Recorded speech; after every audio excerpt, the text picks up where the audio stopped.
Because I had a situation where I had a woman, we were fuck buddies.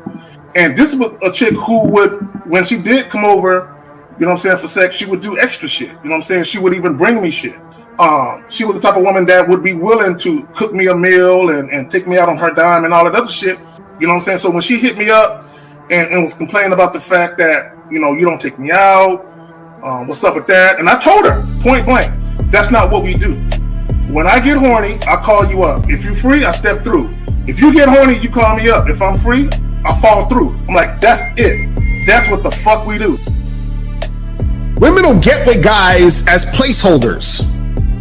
Do you know how hard it is to get rid of a woman who actually likes you, who actually respects you, who actually loves you? Do you know how hard it is to get rid of that woman? And you're not talking about some hypergamy? This is real simple. The reason why women treat you like shit, the reason why women got an attitude with you, the reason why women fucking diss you and disrespect you is because they never liked, loved, or respected you in the first place.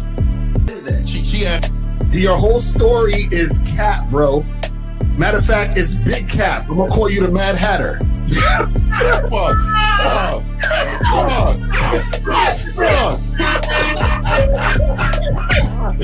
Fuck!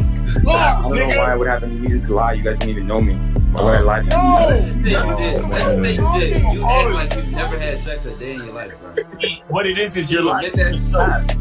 You're lying to yourself. That's why you can't make any progress, bro. All the sex that you've gotten, I'm pretty sure it's been handed to you. When a woman meets a man that's valuable and knows who the fuck he is, she knows that she can never overpower a nigga with game or a real dude or a man of value and not even to say a man of value, because that sounds too much like what other niggas be saying. What I really mean is a man that knows his value. When a woman is dealing with a man that knows his value, she knows that she cannot overpower him.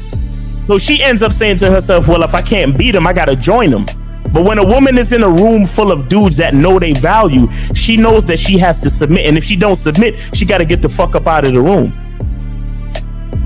No matter what level she brings it to, how loud she get, disrespectful or talks fast, you have to keep your cool. You have to keep it on your energy level. So if you want her to be submissive, you want her to be calmed down, you want her to bring it down a notch, you won't yell louder than her. Talk to her like this. Yo, I don't do that. I don't know if you talk to people like that, but that's not how you're going to talk to me. That's not what I do. Now, if you're going to continue to do that, I will show you exactly where the door is. I will escort you out, tell you to have a nice trip, and send your ass right to the gulag. You'll be gone. I don't tolerate that from people in my life. For all you surface dwellers out there and shit, how does it feel following all these motherfuckers on the other side of the streets talking about don't do shit? Well, if you ain't gonna do shit, then why don't you do man shit? Don't run away from fear. Don't dwell in the past. Don't give away your power. Don't feel sorry for yourselves. Don't make the same mistakes over and over again. Don't worry about what people think about you. Why don't you do some man don'ts if you're gonna do a don't anyway? Grass eating lion. It's sad to see so many men suffer from bitch assness, and the women know there's such at an advantage with weak men. They try to shut me up. This is the part of being a man, is standing on your squares, understanding that nobody's going to move me. I move mountains. Nobody's going to move me off my square. They need to respect your word. There needs to be a shift in behavior when you get home. They need to understand what the deal is when you're around them. There's no such thing as compromise with men. Compromise. You should be fucking at the all day. All day. These conversations are obviously too in depth. They're too in depth with these bitches, man. What are we talking about? You're a truck driver, bitch. I come in every state and I fuck hoes. That's what I do. And you gonna be one of them, or I'm gonna find one that will. And the thing is, if she got an issue with you not having a place to stay, that means she ain't really feeling you. Respect to Scary Perry for the $5 super chat. He says, Salute to the Real Game No Theory panel. Best show on Sunday. I don't know what leaving pussy on the table means, because pussy's not valuable enough to be left on the table in the first place, in my opinion. Exactly. I'll have Christmas lights back there, and I'm fucking bitches under the light. The following program is rated MAN.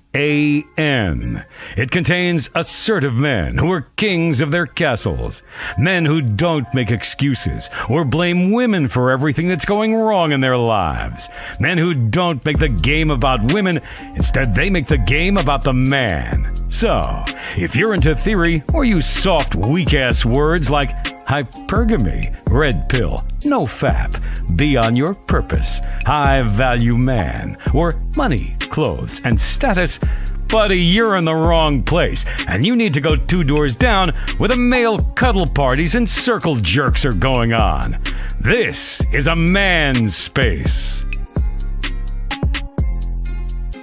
Since the fall of the PUA community back in 2007, most PUAs ran underground because they had nothing to offer.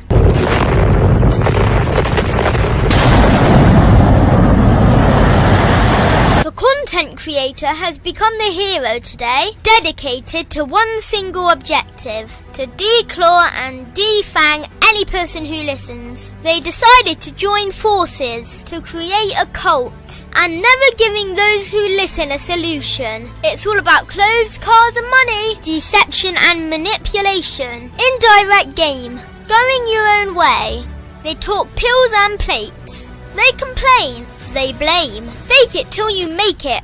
I just don't get it. A man doesn't need to lie to meet women. He just needs to learn how to spit flavour in her eyes and in her ears. Thanos broke down the game when he said, as long as there are those who remember what was, there will always be those who cannot accept what can be. Even in darkness, a man can find light. Sometimes the world doesn't need a group of fake heroes teaching lies. Sometimes the world needs a group of anti-heroes to bring balance, order, and truth to the game. It's time to summon the authentic players of the game.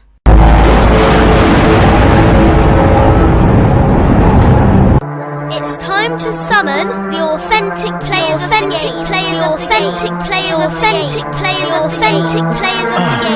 Let it be no confusion. This here is a movement, leveling up, real talk, ain't no illusion. Helping all the men see the light, that's right. Only bringing the truth, you can't deny, that's the vibe. We gon' bring you the insight, bring you the game plan. Show them we real men, we ain't never breaking. You know what I'm talking about, I know that you hear me. Yeah, this is real game, no theory. Let's go, real game, no theory. Here to make it happen, teach men how to be men. Now it's time to put in action. Taekwondo and K-Zagging, we got Miles in the building, Mr. 1950 and Steve the Dean Williams, Mr. Lucario and the anti-villains. We gotta keep it real, this ain't about hurt feelings. Speak the truth, gotta say it loud so you hear me. Real game, no theory. They don't want you to be who you destined to be. Real men are necessary, not accepting defeat. Talking the man mindset, and this is the time now. We will never fold, never fall off or bow down. Time to make it happen. We ain't even stressing. So many don't take accountability for their actions. I gotta say it louder if you don't really hear me. Speaking the truth, this is real game, no theory. All right, we're here in the building. What's up? What's happening? What's good? What's good? What's good, everybody? It was good. Dre's Miles again in today? I don't know. I ain't talked to Miles. All right, we're gonna have to switch. L out too? I don't know. I don't know. Maybe he's running. I don't know. I gotta check. So yeah, I'll text these niggas, man. Yeah, no doubt. All right, so I'll switch the number up. And what's going on, everybody? Hey, let's bring it around, man. Dre. Dre, go ahead, tell them about yourself, big dog. What's going on? King Drake, aka Saver Bro. I'm here to save the day. Playerism is indeed the antidote to feminism. Y'all know how I do. Y'all appreciate y'all for having me on again. Looking to chop up some good game with the fellas. These are the guys in this space that I respect. Appreciate you, man. You know. Here to spit this good game again. You know how we do. All right, here we go. Fifth, you up, big dog? Hey man, what's happening with everybody, man? You know, just out here trying to change lives. Gatewaytogame.com. Gatewaytogame.com is where the membership is to change your life. You know, get more assertive, get more aggressive as a man. Learn how to tame your bitch ass nigga in you, and learn this game, man. Come holler at your boy, man. All right, one of our dogs in. Miles, you there, big dog? What's up, Miles? Oh, we can't hear you. Hey, what's going on, y'all? It's your boy Miles Cunningham. Hold on, let me get my headphones on and shit. Okay. It's your boy Miles Cunningham, man. What's going on with y'all, man? On location, making it happen, doing my thing. All right, so yeah, man, happy to be here. Shout out to the panel and shout out to everybody. Let's get the game because we know they need it. Any word on Lucario? Say again. Have you seen Lucario? Oh wait, I think he popped it. Oh, there he is. Okay, he just popped it. All right, we good. All right, now, where's your soap at? I left the soap. I left the soap, bro. I don't have any on me, bro. My nigga is never caught slipping. He never caught. So I'm traveling, bro. I'm traveling, so I left it at the crib. Miles, you dropped the soap, dog. You dropped the soap. All right. Hey guys, see the man mindset, man. Let's get in there. Let's get it. Let's get the bad boy of the dating game. My dog, Lucario. What up? What's popping? What's going on? Shout out to everybody in the chat. Shout out to everybody in the building. What's going on? What's popping? Let's make it happen. Let's do it. And last but not least, Carrie K. Zagging. Zag, you got it, brother. Yeah, nigga. That's why you got to share us. Yo, check this out, man. Y'all go ahead and like the joint. Appreciate y'all being here fucking with us. Y'all can be doing anything else, but y'all fucking with us. Much appreciated. All right, well, we got Hold on, really quick, man. You can see me and Lucario obviously got the same fucking beanie on different colors. But you can see how the coasts wear different. You know what I mean? That's a fact. The East Coast, West Coast, we just different culture. We same people, man. It's respect, man. It's crazy. Oh wait, let me grab it now. All right, so this what we're going to do is play. It was 4 minutes long, but we're going to will it down to 2 minutes. So let's go ahead and play that, and then we're going to talk on it, and then we'll take the call. So let's go ahead and play the intro. This is very important. Here we go. This is the theme of the show. Here we go. Sometimes we go along with a group because what they say convinces us they are right. This is called informational conformity. But sometimes we conform because we are apprehensive that the group will disapprove if we are deviant. This is called normative conformity. As you can see here, I have a number of cards, and on each card there are several lines. Your task is a very simple one. You're to look at the line on the left and determine which of the 3 lines on the right is equal to it in length. All right, we'll proceed in this order. You'll give your answer. Only one of the people in the group is a real subject, the 5th person with the white t-shirt. The others are confederates of the experimenter and have been told to give wrong answers on some of the trials. The experiment begins uneventfully as subjects give their judgments. 2, 3. But on the 3rd trial, something happens. 2. 2. 2. 2. 2. The subject denies the evidence of his own eyes and yields to group influence. Ash found subjects went along with the group on 37% of the critical trials. But he found through interviews that they went along with the group for different reasons. 1. They must be right. There are 4 of them and 1 of me. 1. 1. 2. 1. 2. 2. 2. I know they're wrong, but why should I make waves? 2. In this case, the subject knows he is right, but goes along to avoid the discomfort of disagreeing with the group. Here, the distortion is at the level of his response. 2. 2. 2. 2. Ash's experiment is a classic. It reveals how people will deny what they see and submit to group pressure. It allows us not only to observe conformity, but to study the conditions that increase or reduce its occurrence. All right, so welcome to the red pill. But go and manosphere. We're going. Oh, really quick, did Zach find this one? I found this one because I wanted to make sure this was before the internet, so no one could say this is before YouTube. This is before even the internet. These motherfuckers, this is like the 70s or some shit like that. So There's nothing new under the sun. You know what I'm saying? But Zach, go ahead. You got it, Zach. No, I just want to point out that if you think about it, right, if you get off the internet, there's a preponderance of evidence that's contrary to what you hear on the internet, right? So if you listen to the Passport Bros and Red Pill and all this nonsense, they will have you believe that the reality that's outside of the internet is not reality, right? So they'll say things like, oh, women aren't feminine in America. Yes, they are, right? They'll say things like, all women want money and they only want niggas that make 100,000 or niggas that's 6 foot plus. That's not true. If you go outside, you'll see niggas that don't have it like that with chicks all the time. You'll see dudes who don't even look in shape that got decent looking bras on their arms, right? So the preponderance of evidence outside of the internet is the opposite of what they will have you believe. Y'all got it. Mm-hmm. Yeah, I think I saw something in there. I don't think any man should submit, right? And so they were saying that the guy was actually submitting to everybody else's, information. And so, like I always try to tell men, if you're not, you have to be a strong man in order to be called a man, right? You can't be there's no time a man can say, you know what, I had a weak moment. No, we don't have weak moments. We're men all the time, not just sometimes. So in order for us to be understood and respected, we have to be consistent. And if you're not consistent, then you look like my man in the white t-shirt when he was a bitch ass nigga. And last thing, this is what happens when it comes to men around women too. What happens is you can see a lot of podcasters, right? What happens is that they don't fucking believe that shit. But what they'll do is they'll pander to the person who's speaking it. And so what happens is you'll see a whole lot of men and a whole lot of women.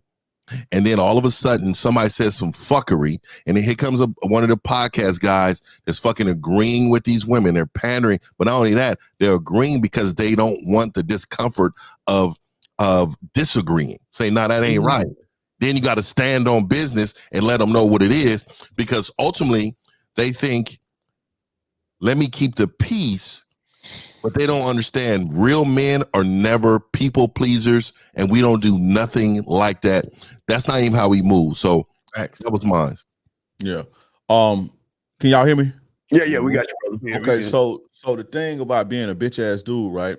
You gotta stand on your shit. Nah, for real, you gotta stand on your shit, because I be telling guys all the time, like, y'all be worried about quote unquote female nature and all this shit, and women taking advantage of you. A man will exploit you for the rest of your life if you ain't standing on nothing. You understand what I'm saying?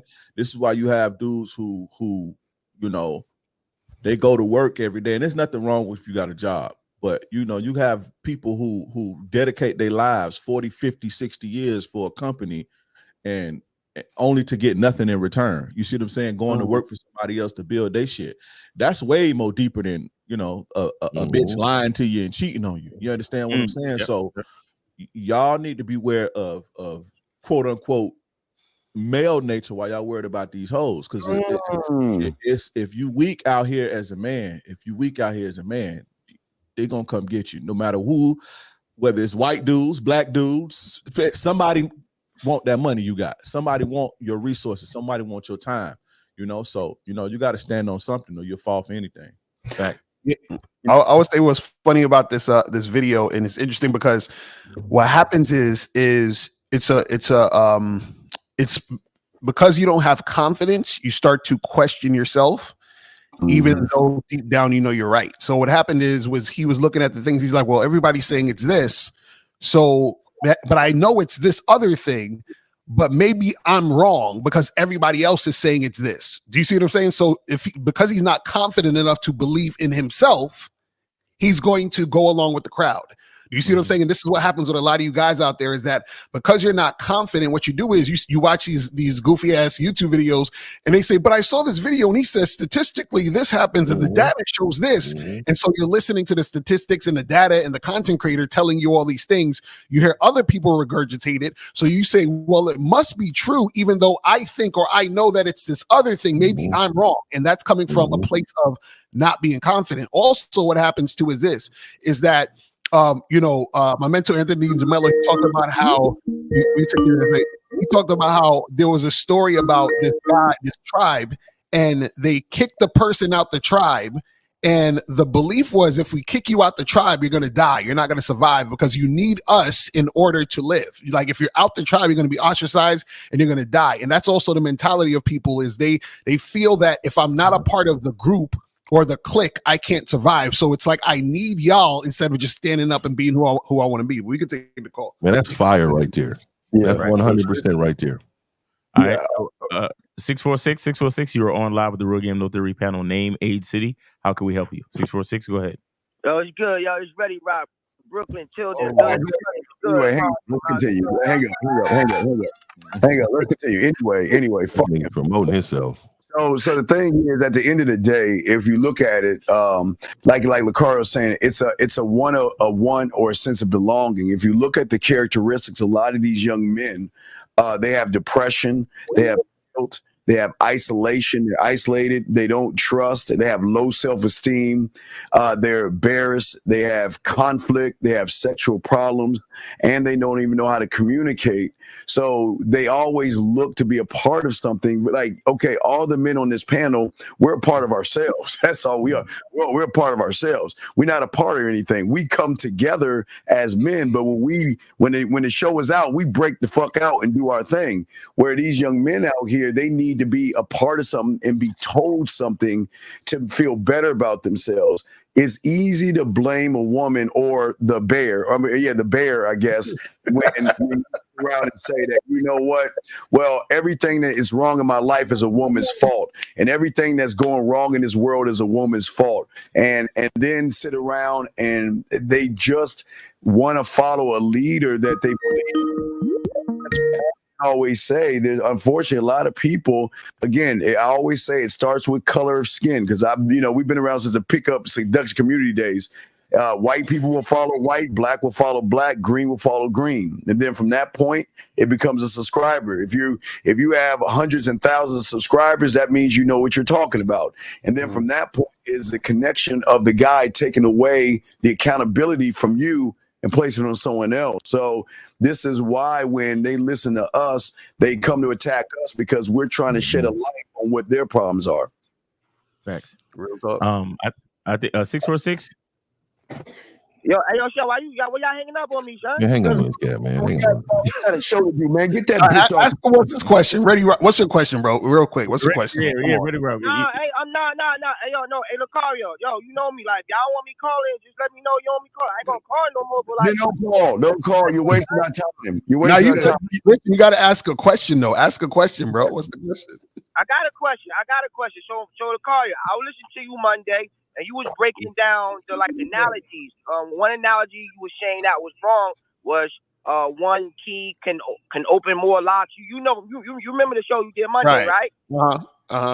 Right, but then a viewer in the comment section came back with another analogy saying that, oh well, if that's the case, you should buy a car with a lot of miles on it, because you were saying that body count don't matter.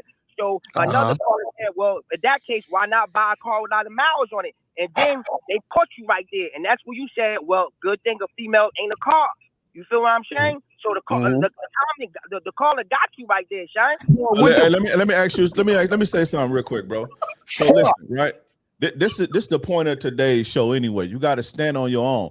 Even if let's say he was wrong about body count don't matter, right? Let's just say he was wrong. If that's what he believed, he right.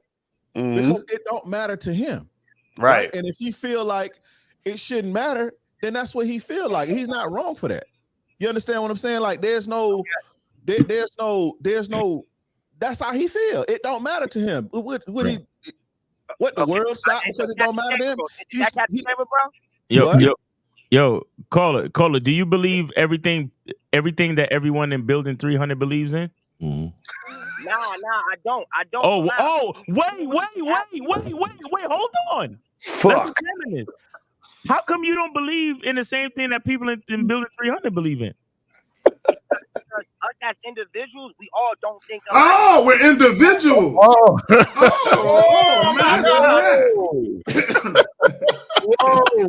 See, this is what I will tell you. Guys always look at other men before they make decisions, dog. Always looking at other men. And you know what I'm saying, dog? Look, my dad, let me just say this real quick, caller. My dad has a 67 Catalina. Now, you can imagine how many miles he got on that thing. But when he's driving that motherfucker, everybody asks, what the fuck is that? So what I'm trying to tell you is, if you understand, respect, keep your shit clean, that motherfucker a pearl for you when she's with you. You understand me? So I don't care how y'all motherfuckers is shaping these women. Y'all keep closing the door on these women. Eventually, y'all be with each other. That's coming. Let me make a point real quick. Hold on, brother. Caller, hold on. Give me a second. Caller. Please shut the fuck up. Caller, be quiet for a second. So real quick, Steve and I, we did a show. I believe it was a Tuesday show, and there was a guy in the chat. Steve, I think you remember the dude. He said he was dealing with this chick for a couple of months, and one of his partners told him, "Hey man, I know a couple of dudes that ran through that when we were back in college." So he said once he heard that, he said, "I can't take her seriously now." All because some nigga told him about some shit that supposedly happened years and years ago before he knew either one of them. And let me just say this, before the internet, I never heard no nigga talk about a body count. Ever. Not one. Right, exactly. That's an internet invention. That's all. That's what I'm saying, caller. So that's the part that you guys don't get, because the thing is, and this is unfortunate and it's sad, but it's true, is that sometimes you guys miss the message because you're not intelligent enough to get it, which means that you're not at the level to understand what's being said to you. So you hear things and you interpret it in your own mind, thinking the way you think. So this is why you actually need coaching, because a coach is going to teach you how to perceive certain things a certain way that you've never seen it before. Do you see what I'm saying? Because y'all are still in your own level of thinking. So this is why sometimes y'all don't even get the shit we talking about. All right, Lucario, check this out, real quick. I'm gonna let you go after this, right? I understand what you're saying. I understand your point of view, but what I'm saying to you and the whole panel is that when callers, when they come on your show and they disagree, y'all insult them. Like, so in other words, wait. Is it insult? Wait, shut the fuck up! Why insult your dumb ass? Shut the fuck up! Hold on, wait a second. You're asking us a question, so you want us to coddle your bitch ass? Wait. Let me give you credit. Because you're a loser, you want a bunch of winners to come down to you and coddle you, or do you want the fucking truth? Or do you feel the truth is hurting your little pussy? But can I ask him a question? So does this make sense, caller? If you're coming to us for answers, how can you disagree? Say that one more Think time. about that. If you're coming to us, listen what I'm saying. If you're coming to us for answers, that means you don't know the answer to the question. So if you don't know the answer to the question, how could you disagree with the answer to the question? You know, shout out to Kendrick Lamar, man. They not like us, man. Lucario, can you hear me? Yes, I can hear you. All right. So when y'all have a show and people disagree in the chat, y'all say call up. The number one thing you do is like call up. So when we call up, a lot of us be calling because we disagree and we want to have a mature dialogue. Oh my God! Hey, so let me answer caller. You don't get. You can't have a dialogue with us. That's what we're trying to get you to understand. Yes, and so caller, let me ask you a question, because I know you're in this red pill space too. Don't call me caller. Caller. Are men nurturing? Is that what we do? Do men nurture? Do we nurture? No, we don't nurture. Then why the fuck would we nurture your ass calling in? Why would we give a fuck about your feelings? Why would we care about how you feel when you call into a show or even on the street? Why would we give two fucks about you like that?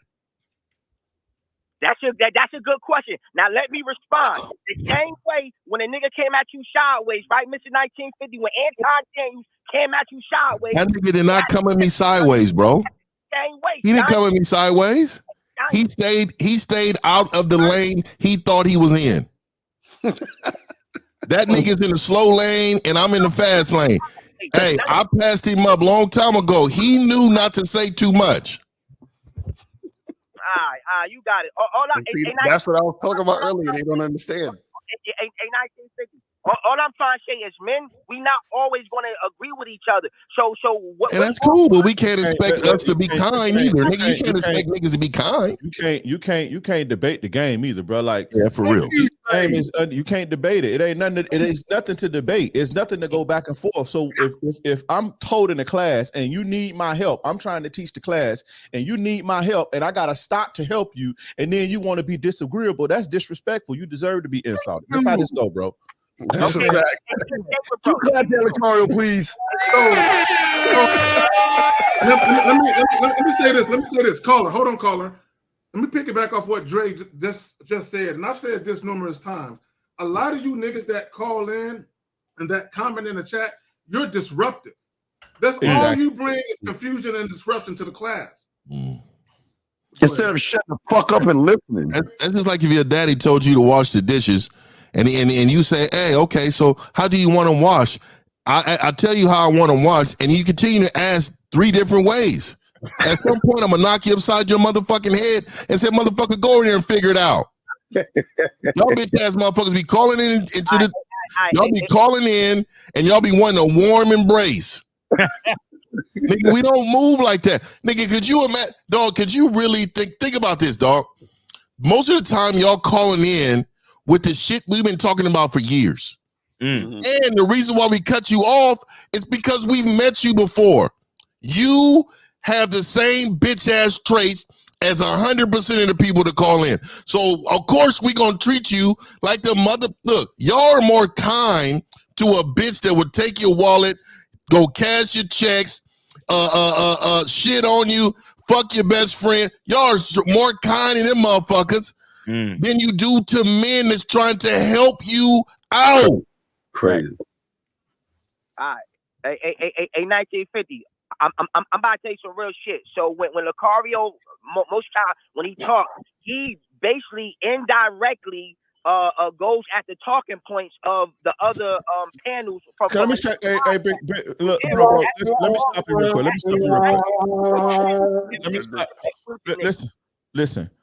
Why not like watch something that can edify you and make you a better person? Like, why? I just don't understand like somebody sitting somewhere and wasting time on this beautiful Sunday just watching shit that they don't agree with, watching shit that they don't like. What's the deal with that, bro? Like, why not watch stuff that you agree with or that you can learn from? I'm about to answer your question, Shaver, bro. I'm gonna tell you why. Because guess what? We on the internet. We on YouTube. That's where everybody debate with each other. Not here, nigga. Not here. All right, yo, Ready Rock, where your girl at? Where my girl at? Oh no, hey yo, Sean, I told you about that Colombian shorty. So I told her like we can't kick it like that. We can still do it from time to time. So your girl is non-existent. With the videos. So you ain't really got no so you really ain't got no bitches right now. Not even in building 300. He be debating our motherfucking ears off. I got I stay with some baddies, son.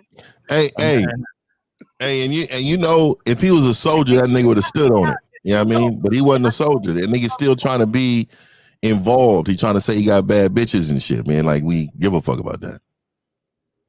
Nigga, he asked me, what you mean? Shout out to Stevie Clark Project. It was a trap. Nigga, it was a trap. He said salute to the panel. All right, Ready Rock. Hey, we appreciate you, brother. Thanks for calling, man. Loser. Peace. All right, guys. Call in 919-647-9392. 919-647-9392. Go ahead and call in, guys. Okay, so let me plug the title one more time so we can get into this. Why do content creators want you to think women are the enemy? Here's the reality of it. Misery loves company. The reason why a lot of these guys hop online is because they're bitter. And if you think about it, they point out a particular group of women to go at. Don't date single mothers. Why would a guy come on the internet and say don't date single mothers? If he personally don't want to deal with single mothers, cool, don't deal with them. But why would he come to the internet and try to convince the masses not to? Because that nigga bitter. He probably come from one. He didn't get no love from his mama. So he started dating single mothers. He ain't getting no love from them. So that nigga bitter. Then you got dudes that say, don't get married to Western women. You put them on hold real quick? Yeah. 443, stay on hold. 447, hang out just for a second. Okay, so you got dudes that say don't get married to Western women. If you don't want to get married, that's your personal business. Fine. But why are you going and telling the masses not to get married? Why you want everyone to be in the same boat you in? That's bitterness. I got a problem with niggas that come to the internet and give advice based on bitterness. What y'all got? All right. So we got 447. 447, you're on live with the Real Game No Theory panel. Name, age, city. How can we help you? 447. 447 going once. 447 going twice. Can you hear me? Yeah. What's going on, bro? Jesus Christ. It's Art 33 London. Art from London. What's going on, bro? Name, age, city, man. Go ahead. Yeah, Art 33 City London. And just a quick one. That how old are you, bro? How old are you, bro? How old are you? 33, I think. 33. All right, go ahead, man. Thanks. It's right. No problem.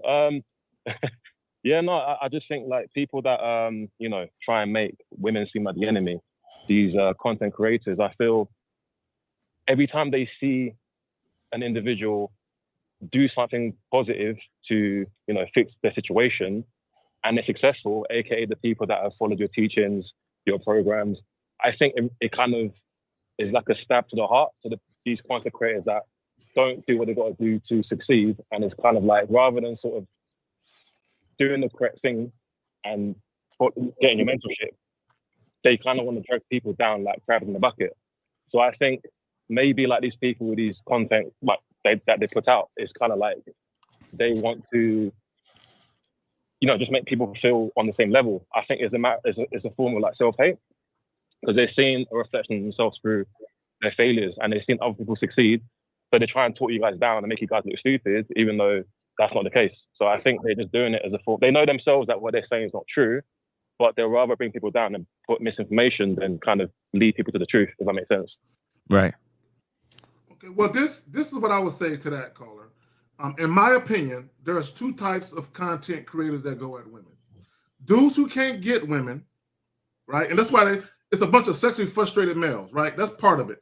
The other part of it is you have dudes that really don't have any issues with women, but they see a money grab potential. Right.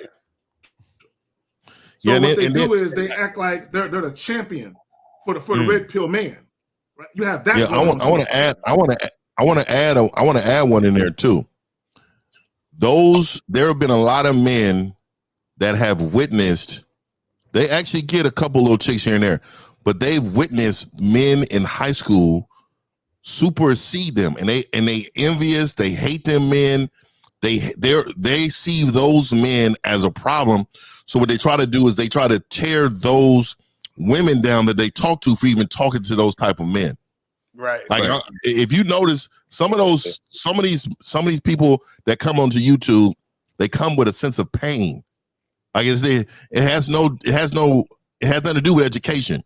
They're coming with I was hurt, or when I was younger, I experienced this.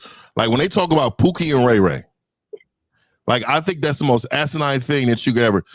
How is it that you can talk about woman's choices on who she wants to sleep with based on her attraction towards the man, but then on the other side of it, you're saying a woman a man who's making these decisions about having all these babies and out of wedlock, there's no accountability for that. They immediately go to the government and the fucking child support thing. It's no understanding of what the fuck they're talking about. They don't include everybody. Like I respect you if you include everybody, but they don't do that. Well, there's a third there's a fourth one on top of what you're saying, Fifth No Diddy, is that you have these guys out here. They don't even make it about women. Right. They dick measure other men. Everything. What do you always keep telling? What do you always hear? Why do other guys? I've seen other men. Why does this happen to them? They always talking about other guys. They always look at other guys and they go to the bars and club, they look at guys first. I talked about it yesterday. They look at guys first to measure what they are based on the guy. And that's why these guys are always fucking up, because everything they do is that they look at men first, or they ask about other men, which I've never understood how somebody can come along and ask about another motherfucking guy as if he wants to fuck that dude, man. You know what, Steve? You know what else? I would say this. No, let me just say this right quick. The whole looks, money, status is just that, a comparison to other guys. But you know what? The thing is too. A lot of these guys are weak. Just weak men in general. Because when you think about it, the cons feed at the bottom. If you got a guy who's a con man, right, or you got a guy who's a con man or a shyster or whatever, he's preying on the weak. Right. Yes. His victim is the weak. And so now you think about it. If you have a content creator or a quote unquote dating coach or whatever on YouTube, and his experience is, his message is watch out, not necessarily watch out for this, but these women are this, these women are this, these women are this, all women are this, all women are women are that. That tells you he's been victimized. And who do the bops, the thoughts, the disrespectful women, the energy vampires, the scandalous women, they feed on the bottom, because real players like us don't fuck with them like that. They get this and that, they get dick and they get sent on about their way if we fuck with them. But they need love at the end of the day too, right? All women need love, whether it's a good woman, a bad woman, a whore, a church girl, they all need love, and they're gonna get that love from somewhere. A weak man. So when you hear a guy and his experience is this, that, single mothers, and this is all he have to talk about, he don't have any good experiences, that should tell you, because good women are attracted to strong men, period. You understand what I'm saying? And bad women feed on the bottom. So real talk. All right. So Art, do you have anything else to add? Yeah, just a quick one as well. About confidence. Yeah, no, just that. Like I agree with Lakara was saying yesterday. And I feel people don't understand that it's a matter of having courage within yourself. I think it's courage that turns to confidence. So, like, for instance, if you had like a house that was burning, right, and you have firefighters that are qualified to come and fix the situation, right, and a man comes out of nowhere and he rushes in. He's not been in that situation before, but he's got the courage to step in and do something about the situation, and he will rush in without having any kind of experience, and people call that person a hero. So, like, confidence isn't necessarily tied to, you know, doing things over and over and over. It's just the first step is having courage in who you are. Right. You see what I'm saying? So I think that's how I always see it anyways. Like, yeah. Nah, real talk, man. Real talk. And we appreciate you calling all the way from London, man. Appreciate that. No problem. Peace. All right, man. Take it easy. Thanks for the call. All right, so we got 609. You're on live with the Real Game No Theory panel. Name, age, city, and how can we help you? Yes, this is Josh from Jersey, 25, man. Josh, Jersey, 25. What's going on with you? What's going on? No question. Just wanted to give my cigars to the whole panel. Yes, sir. I appreciate the content y'all put out. Yeah, I appreciate that, bro. All right. No problem. I started off watching Lucario and Miles, and then wanted to branch out to Steve, 50, you know, Zach, you know, anybody affiliated with y'all, Happy Kingdom, J Roman, you know, and it's really a good thing what y'all do for us, teaching us, you know. We appreciate that, man. And you know, and you guys have a blessed Sunday, and I'll be tuning in, bro. And I appreciate that, man. And for all you people in the chat asking for receipts, man, we wind that time, man. This is why we do it, man. Right?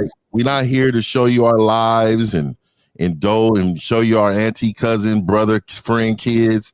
Like we here to give you the game, and you take it for what you know, for what it's worth for you, man. I mean, so we appreciate that. Well, you know what, Fifth, and I'll piggyback off that. These testimonials are gold. How many guys have we had that were former Passport Bros or Red Pill guys? I said I used to watch that shit. I used to watch that all the shit. time. Yeah. Right. Yeah. We change your lives, converting niggas. That's what's up. That's a real receipt. Not these motherfucking dudes paying prostitutes and shit for photo ops. Because listen, let me tell y'all something, man. Y'all got to wisen up and smarten up, man. It is illegal. Listen, they be like, oh, go on the streets and talk to women and shit. that's illegal. Like it's illegal. You can't record somebody's conversation without their consent. And then to publish it is a whole nother beast. So y'all gotta just be smarter than that. You understand what I'm saying? Just be smarter than that. All right, thank you, caller. We appreciate the appreciation. All right, Alfie Keenan, shout out Alfie. Shout out to Alfie, my guy. I do. Alfie in the building. We got 248. You're on live with the Real Again No Theory panel. Name, age, city. How can we help you? 248. Go ahead. I got James, 28 years old, from Detroit. All right, James, 28, Detroit. Go ahead, man. What's your question? I got a question for you guys. Is it delusional for me to, or for a guy, to demand like a lot of the boundaries and standards you want without fully supporting the woman at the current time and waiting for her to basically stick around and be successful first? Like Ask that again real quick. Yeah, I'm confused. Like say it differently, but like like say what you're saying, but give us an example. Because I'm like, what are you talking about? Yeah. Okay. So I'm working like 80 to 100 hours a week right now, right? But I can't spend time with my girl as much, right? Is it delusional in me? I can't take her out on trips, dates, all this stuff that I want to right now because I'm on the come up. Is it delusional for me or any guy in general, I guess, to expect the perfect behavior, things always sticking by me, loyalty, like yes. Okay. Yes. Well, wait, hold on. Before we get to that, how long you been with this woman? 6 months. Oh yeah, no, nigga, hey, come on, man. He's over somebody's house right now. Let me ask you something too, because y'all, this is how I know y'all don't be knowing what a lot of y'all listen to this shit, and it's like y'all listen to these motherfuckers and they steer you down the wrong path, man. Listen, how do you know that woman want to take trips and do all this old fly shit that you're trying to do to her? Tell him, Dre. Well, because she told me. She told you, okay, cool, fair. Because I'm saying that because all women don't want that, right? So if you got a woman coming to you and she's looking at you and she says, you know what? I want you to do this for me. I want you to do this. I want you to, I want to go on trips. I need you to do this for me. And it's transactional and she's causing problems. What does that tell you, bro? Well, no, answer the question. What I'm saying is there's no answer problem. the question. Answer the question. Just answer the question. What if a woman came to you and say, I want you to do this, and it's all transactional shit. She didn't say I want you to teach me things and help me grow and build and love me and guide me and fuck me and make me feel good. She said, I want to do XYZ trips to all of this old shit, right? And then wow, you working your ass off to do that when you're not going fast enough, she's causing you problems. What does that tell you? That she's not the one for me. What else does it tell you? That's good, but what else does that tell you? That she doesn't truly have genuine desire or love for me. She sees you as a utility, bro. You know, now, why do you think she see you like that? Leadership. I don't know. The answer's in the mirror, my brother. Caller. Wait, hold on. So you said you've been with her for 6 months. Is that 6 months total or just 6 months as a girlfriend? Like you've been with her for 2 years, but for the last 6 months you've been your girlfriend. Like what's the timeline? It's 6 months, but 6 months total. So hold on, wait. So you've known this girl for 6 months total, yes? Hold on, wait. So you've known her for 6 months total, yes? Huh? Yeah. Okay. At what point did she become your girlfriend? After 3 months. Okay. Why did you make her your girlfriend so quick? I was going to ask that shit too.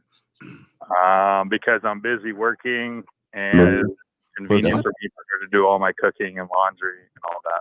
You lazy motherfucker. Oh wow. But even then, like you don't need that. You don't need a title for a woman to do that for you. If that's in her, that's in her. Like he ain't got no Mac to sustain that though. So yeah, go ahead. Right. So real quick, so caller, the only reason you gave her the title of girlfriend is because you think giving her that title gives you the ability to influence her? He wanted some chores done. Yes. So I think you're lying. But this don't make no sense, because if you're too busy, weren't you busy the first day you met her? Like how all of a sudden now this busyness is a problem? It's always been a problem, but I get more sleep now because I don't have to stay up and do my laundry or cook my meals for the next day. Oh, man, you weak So caller, let me ask you this. How often during the week do you guys have sex? Every time we see each other, about 4 times a week, probably on average. 4 times a week. Okay. Are you gone overnight any days? You said what? I'm sorry? Are you gone overnight any of those days? Yes. I only see her at her house, at my house, when she comes over, and we live separately. Oh, okay. So you guys live separately. So she comes over, she cleans your house, then she just leaves. Is that what you're saying? Yes. And what does she do for a living? She's a real estate agent. Mm-hmm. So she pretty much makes her own schedule, right? Yes. Okay. So do you consider this woman to be the love of your life? Not at the current time. Okay. Wait. You niggas got loves of your lives? You niggas got loves of your lives? I'm about to say it. But look. The reason why I'm asking these questions is because it sounds like this relationship is just before convenience. It was never about having a plan for this woman. It never was about even having long-term intentions with this woman. You just basically want her around for convenience to get stuff done that you don't want to do for yourself. Is that correct? Yes. Okay. So why is it that so now, like Steve was saying earlier, it's your leadership, right? But why is it that you are using this woman? See, you called in complaining about maybe she'll be doing something, but to be honest, you're only using this woman. You're using this woman for her labor for you, but that's it. You're using her for sex and labor. Mm-hmm. Can I? Well, until she proves like the time for me. Hold on. Proves, motherfucker, you are in a relationship with her. You're committed. Wait, hold on. Let me finish. Until she proves what, caller? Like that consistency of her good behavior. Oh, wait. Oh, okay. Listen. All right. So you want to talk about consistency, right? Right. Okay. Let's just say you could control time and everything like that. How long would you want this relationship to flourish? How many years? Flourish. What does that exactly mean? I'm sorry. No. Let's just say I gave you the power to choose when you die, right? So you can live to 150, 200 years, whatever you want, or you could be immortal.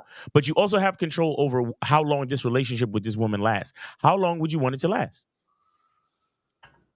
Ideally forever. Okay. Forever.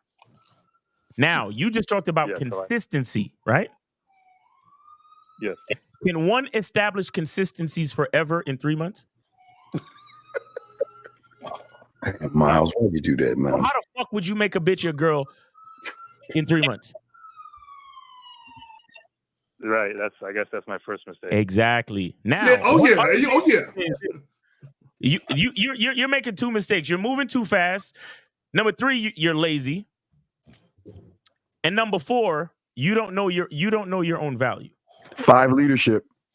You understand what I'm saying? Because here's the thing. All right, let me ask you another question. Does she sleep over at the house?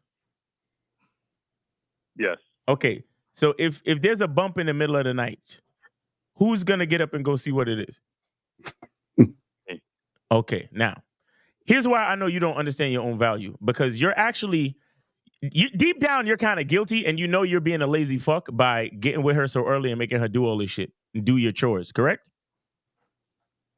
Correct. Okay, but here's where your guilt comes from. Your guilt comes from the fact that you don't realize that as a man, You are the most valuable thing in her life, and she should be happy to do all those things for you.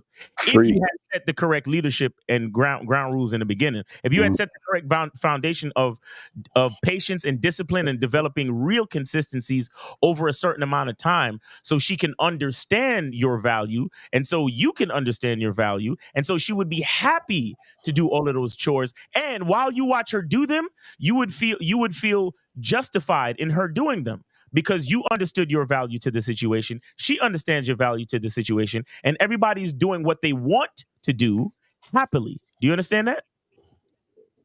Yes, sir. Yeah, but you're doing it over false pretenses and guilt. That's why you're calling in today. And you know what else? Go ahead. No, let me add this. And he also thinks his value is the title that he gave her. He thinks his value is associated with that, which is another fuck up. Right. You know what else? Like Steve said, leadership. Leadership is, hey, listen, drama does not fly here because it slows everything down. You understand what I'm saying? It slows us down. And when you stress me out, it's hard for me to be productive, which slows us down. You want trips and all of this old shit, and you want me to trick on you and all this old shit. Well, you need to shut the fuck up and be cool and actually help me. Right? So instead of fucking complaining while I'm working, how about you do this? And then when I get done, I ain't got to do it and we can make magic. You understand what I'm saying? But you have to be strong enough to tell a woman to be quiet or shut the fuck up. You don't want to hear that. Or that's not a discussion that we're going to have. And you got to be strong enough to stand on that. Now, there's not been one time in my life to where I said something like that to a woman like, hey, I don't want to talk about that. Hey, we're not doing that. And she walked away from me. Not one time, ever. You understand what I'm saying? So you have to understand that. You have to know what you need. What you need. I need peace. I need quiet. I need XYZ. And you have to lay that down to her. And you have to be willing to stand on, hey, I work 100 hours a week.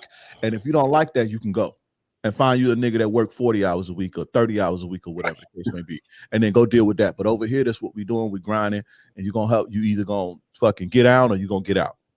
You know what I noticed the problem is with this situation with his situation is that so I noticed when he called on the phone, he said, you know, is she going to be willing to stay if I don't give her these things? That's right. Exactly. So basically he's basically saying, hey, I'm using her for this. So now I'm trying to give her these things so she can stay so I can continue to use her. You see what I mean? And that's the problem with your relationship is that you've made this woman your girl because you thought giving her the title of girlfriend would make her do the things that you want her to do. You see what I'm saying? Right. So now that she's your girl, right? You haven't created a structure to even have a girl in the first place. So now you're confused. And she's confused because she don't know what's going on because there's nothing to follow, bro. You see what I'm saying? This is why we tell you guys, you gotta lead, you gotta vet them, and then you gotta give the woman the title of girlfriend when she deserves it. Right. And with all that dysfunction, he's trying to do this forever. Right. And I don't think the nigga's hitting the bottom either, though, nigga. I don't believe he is. You know why he's not? Because he wouldn't have to give her the title of girlfriend to get that shit. That's what I'm saying. If you was hitting the bottom, that bitch would be over there. I mean, she will be randomly coming knocking on your door, washing the car and all that shit, grocery shopping. So caller. This is what you have to understand. Whenever you deal with a woman, whether she's your girl or not, you have to always have the understanding that she's free to go whenever she wants to leave. See, the question that you're asking is, how do I keep her in place? And you should never be concerned with trying to keep a woman in place. Yeah, but my laundry, I got to get my laundry done. Let me ask you a question too, caller. Do you like drama? I'm more so asking. Sorry. No, you ask. I'm answering your question. You ask, is it delusional for you to work as much as you work and for her to act right? And that's not delusional. Everybody on this panel has that. We all work a lot. Hello. Right? And you don't see stress in nobody's eyes. You understand? Right. So what I'm saying is, do you like drama? Do you like arguing and bickering, and do you like drama? Okay, so the woman that you fuck with, before you make her your girlfriend, she need to know that you don't do drama, trivial bullshit. Now, if you was being abusive or something, a woman got every right to speak up or whatever the case may be. But trivial bullshit, she have to look at you and say, my man not going for that. Right. And if she look at you and say that, she's not going to do it. A woman will only do what you allow her to do. She's not stronger than you, and she ain't gonna do nothing to you. Exactly. Hey, caller, is this a black woman? No. Oh. What nationality? What nationality is she? White. She's white. So is she asking you for trips and is she giving you a hard time? No, so she's honestly almost perfect, but I'm asking. There's no such thing, dog. Perfectness. Okay. Well, no, I'm saying like she's very, very good behavior, all the good. boundaries Right. that most of you guys probably want. What I'm saying is, how do I, basically another question I guess would be, how do I show my investment in her without using my resources, like my money? Okay, well, we keep repeating ourselves. Leadership, and shout out to Luther King the fourth for $9.99 super chat. Leadership, caller, leadership. She seems to from what you're saying, she seems to be pretty cooperative and cool. But you need to create leadership, and you need to know your value as a man, and you really need to get coaching so you don't fuck this situation. And what up. do you want? I want to know what you want. What do you want in this situation? Because you keep talking about what do you want in this situation? I don't think he's not coming back. Huh? I just want to know a different way that I can show that I'm invested in her as much as No. Forget her. What I'm saying is, what do you want when it comes to dealing with women? What do you want to happen? What's your goal? What's your goal? Trying to achieve? My main goal is to find a girl who can be my wife and the mother of my kids. You already fucked up. Okay, so you don't want that. You don't want that. So then what does that mean? So what do you need to do in order for that to happen? In my opinion, to be successful first is the main priority. Mm-hmm. You're not a man. Okay, so then what do you say or relate to the woman to let her know that this is where you're going and what she needs to do? So what I'm saying is, what do you need to tell your woman that she needs to do in order for her to be with you? Because you keep talking about what you need to do to be with her. What does she need to do to be with you? He can't answer that. You know why? Because like Miles said, he don't know his value. And everybody, you need to know your value as a man. You don't even know. You keep trying to prove your worth to this bitch. Excuse me, I won't call your girl a bitch. You keep trying to prove your worth to this woman. Like, I can tell she basically making you feel like you're not enough.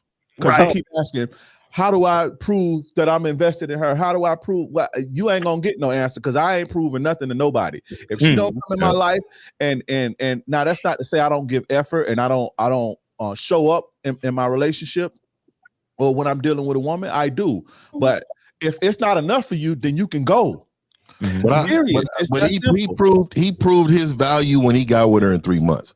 So how you gonna give away your whole kingdom in 3 months? Mm-hmm. You know, you gotta understand how much this woman obviously has a key to your motherfucking house, right? I was just gonna ask that, Fifth. Yeah. Caller, she got a key to your crib? A what? A key, motherfucker. Hey, what? I'm sorry. Does she have a key to your house? You know what a key is? A key that goes into your door and opens your door. Does she have a key to your house? A key. Oh, key? No. Don't believe that. That nigga's a liar. You lying. You said she's washing clothes and stuff. So I mean, she's only doing that when she's there. When you're there, that doesn't sound like that you needed to be in any relationship with her. Right. And when you're there, she does stuff for you. But Wait, did you say roommate? You say you had a roommate? Yeah. Oh, well, your life is fucked. Seem like you need to be in over there with her. Wait, so she comes through to wash clothes while your roommate is there? Well, we work a lot, but your roommate is fucking the shit out of your bitch. He in there. I walking that pussy. I want to ask you something. No, how old are you, as caller? How old are you? I want to ask you something. How old are you? You 28. Cool. Right. But what do you think makes you valuable? If I was to ask you right now, what's 3 of your qualities that make you valuable to a woman? Hardworking, I'm disciplined, and I make a lot of money. Oh, I'm talking about to a relationship. Like what do you think? What are your 3 values that you know? Okay, I'm valuable to a woman. I'm always going to take care of her, no matter what. Fuck. Okay, all right. Take the trick shit and the physical shit. What do you have inside of you that a woman can benefit from? I'm not sure. All right, you gotta. My God. Okay, that's it right there. Until you figure that out, a bitch gonna always step to you like, "Oh, you need to take me here. You need to take me here. You need to take me here. Can we go on trips? Can we do?" Until you figure that out, that's gonna be your reality forever. Right. Until you figure that out. I got a question. Let me address something. I got a question. Caller, be honest. When did you tell her you're looking for a wife? He told her long time ago when he first met her. Second date. Like, no, maybe like 2 months ago. Run a game on you. Okay. He asked. I see. When you put your little bitch ass heart on your fucking sleeve and you just gave it a blueprint to be exactly what needs to be to sucker your bitch ass. She really doesn't fucking love you, man. They just same motherfuckers that'll be like, "Oh, all women want is money. All women want is money." You don't even know what you are outside of your money.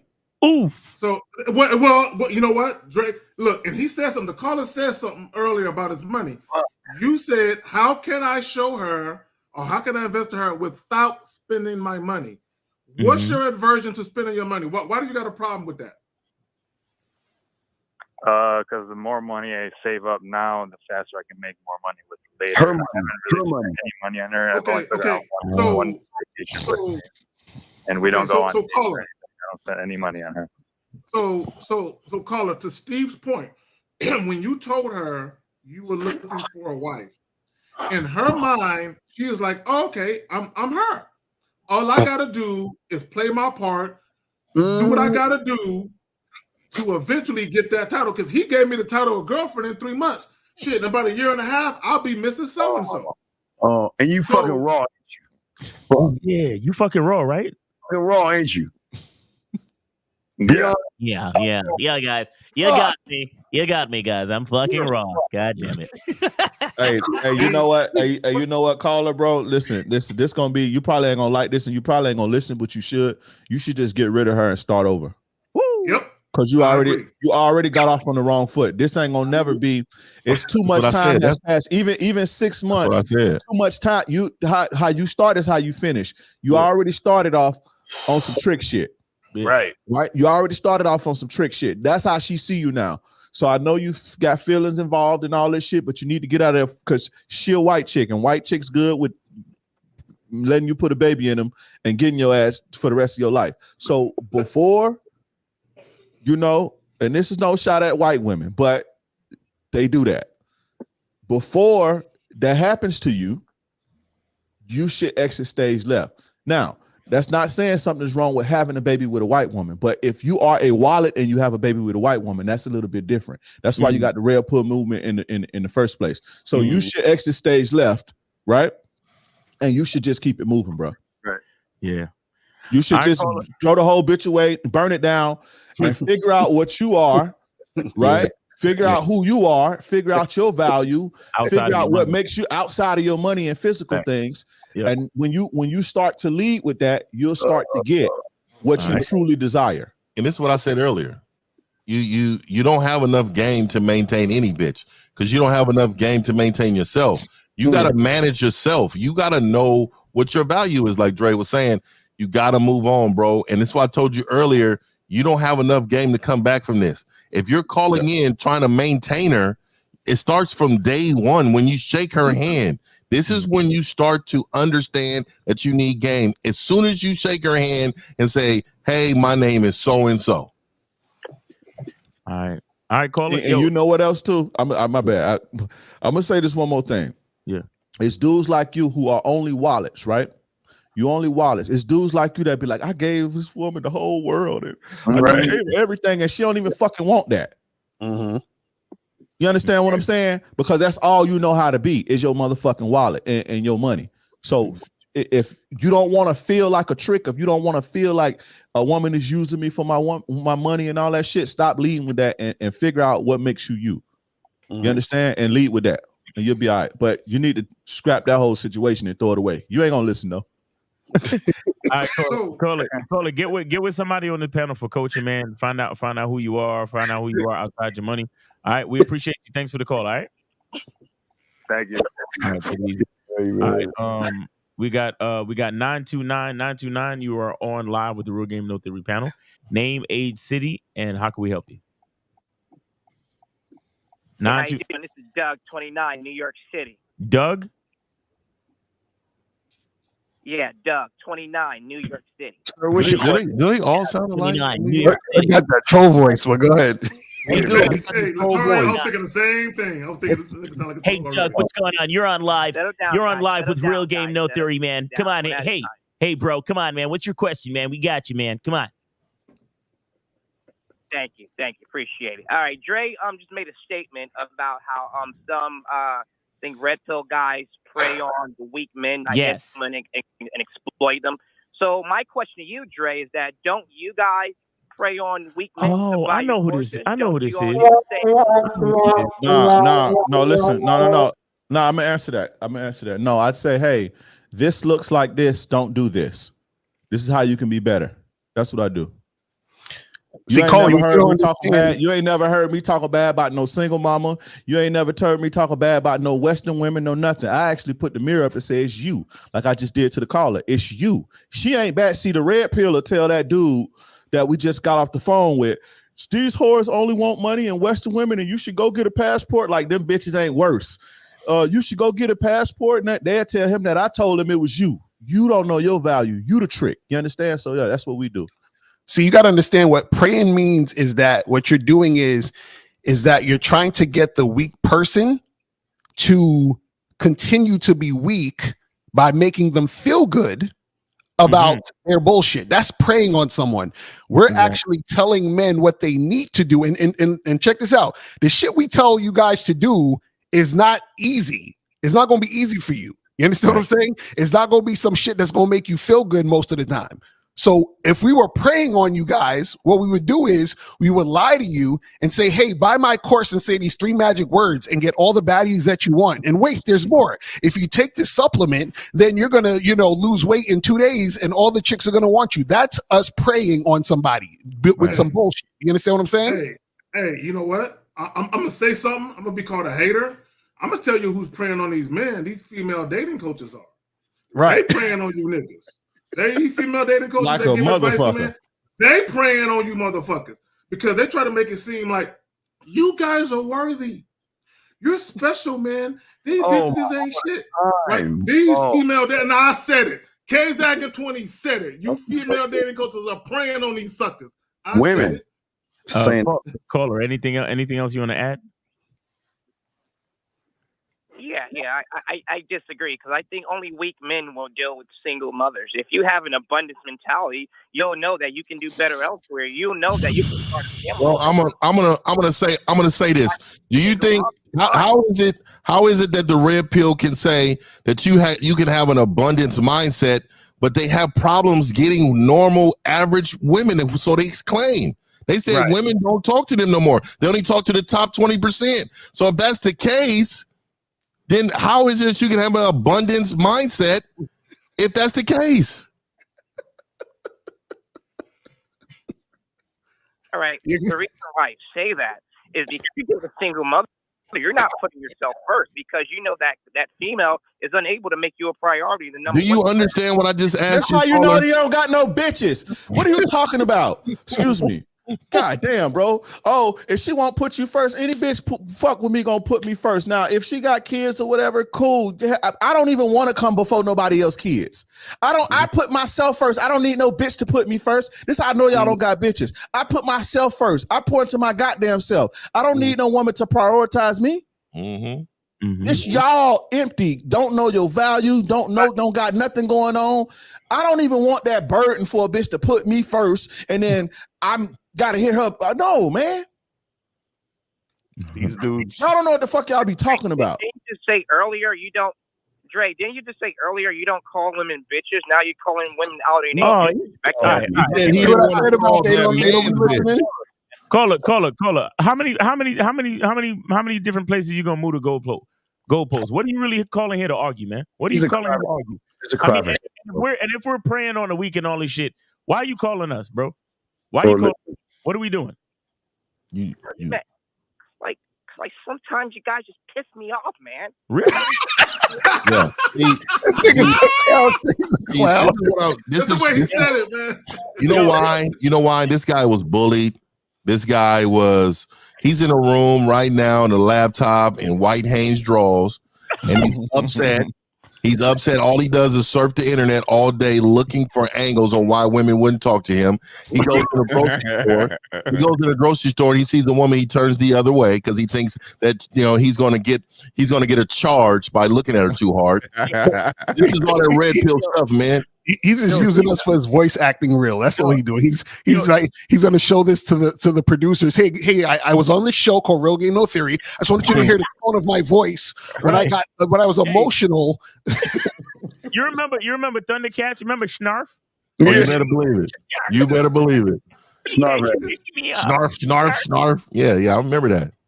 He was a bitch ass nigga now I think about it. Motherfucker talk about she won't put me first. Put yourself first, Goofy. Like, god damn, bro. Like, you know what it is, Dre? You know what it is? These niggas want to be special to a bitch. That's what I'm saying. Like, y'all got mother issues, bro. Like, god damn. Hey, so caller, I got a question for you.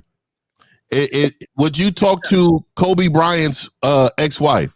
Well, obviously, widowed wife. Would you talk to her? Would you talk to her? Will I talk to her in what way? Would you marry Kobe Bryant's ex-wife? For the money, of course. Oh, stop it, bro. Stop it. I'm talking about in general, my dude. I nigga a hooker, Vanessa bro. can get it. Vanessa can get it. No, he would marry her. He would meet her somewhere.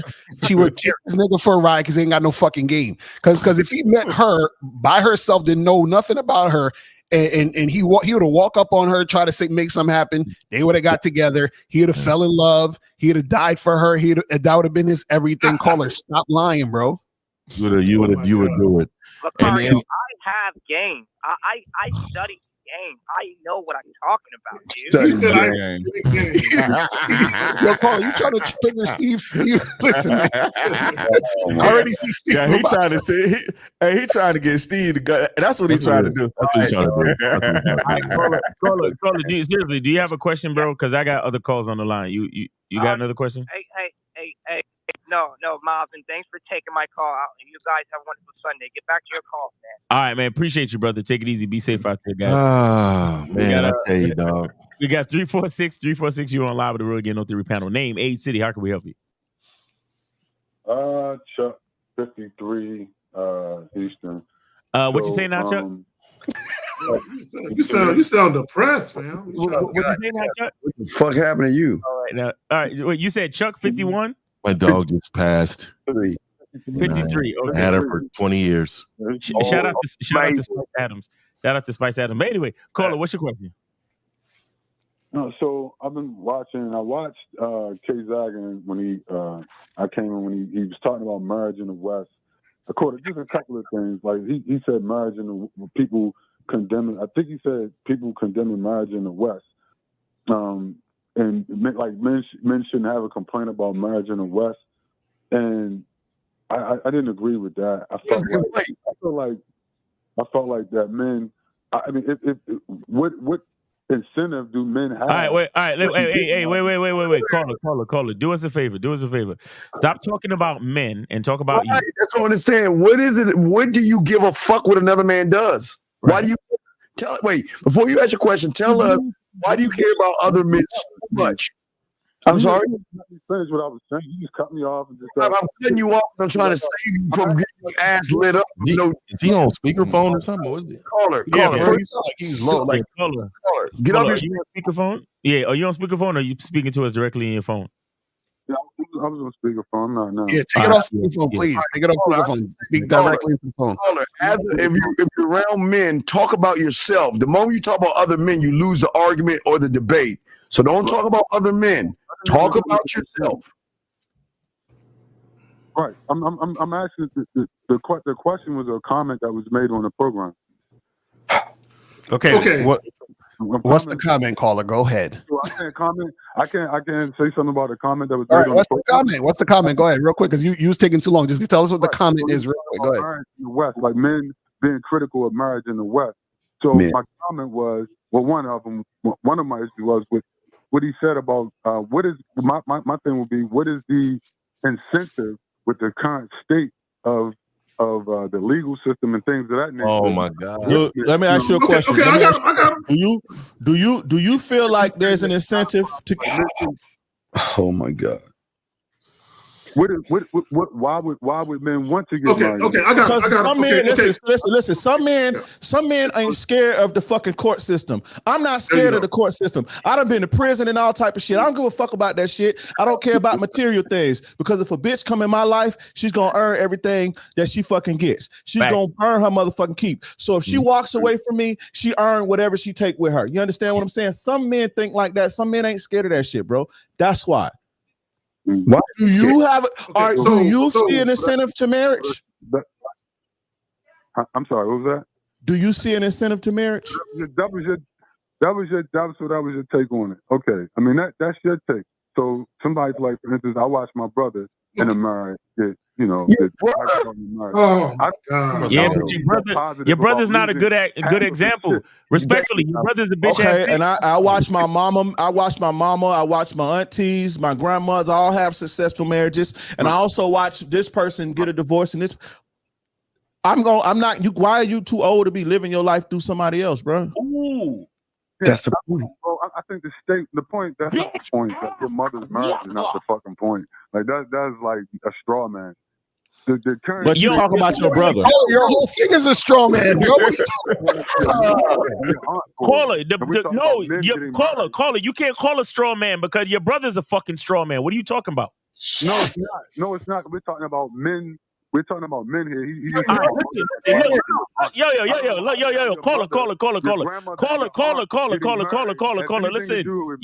Listen. Here's the thing. Fuck. You motherfuckers. Switch uncle with auntie. Love the statistics. I'm not a motherfucker. You gentlemen love the statistics, right? Because the statistics give you an excuse to live your life based on the numbers on other fucking people. You too scared to make your own fucking fate. You too scared to tell a woman to earn her keep. You too scared to make a woman respect you upon meeting you. You too scared to act like a fucking man so the woman could know her place as a fucking woman. This is why you're afraid of the court system, bro. Because you don't know what to do for your own life. Get coaching from somebody on this fucking panel so you can understand who you are, so you don't have to worry about that shit. So caller too. That shit. Caller, I got a question. Caller, I got a question, caller. So outside of marriage, what do you think a woman's value to you would be? Outside of marriage, what is a woman's value to me?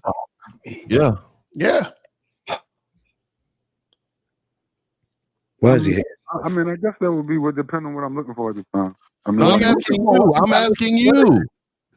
You obviously talk to women. So what is a woman's value to you? It's just right now for me. It's just recreational and companionship. You see what I'm saying? So everything for you is temporary. You don't even think in the future. Right now, you have no idea. You guys in the red pill. You guys talk in the red pill about building, right? Building. No, I'm just talking about in general because you're using red pill talking points, so I'm using them for example. I'm not saying you're red pill. So what I'm saying to you is, hold on really quick. Let me cook. Let me land this plane. Hold on 1 second. Hey, quick. Caller, really quick before you get in your emotions. If you don't see value in women, and I promise you this, you only see value in sex. I promise you that. You don't see how smart women are. How women can turn things you give them into abundance of things. You don't see how strong women are to take families and put things together, group things together, organize stuff. You don't see the value in women other than their bottom half, but you don't understand their strength is in their top half. And until you do, you don't deserve to talk to a woman. You are using her. You know what the real deal is?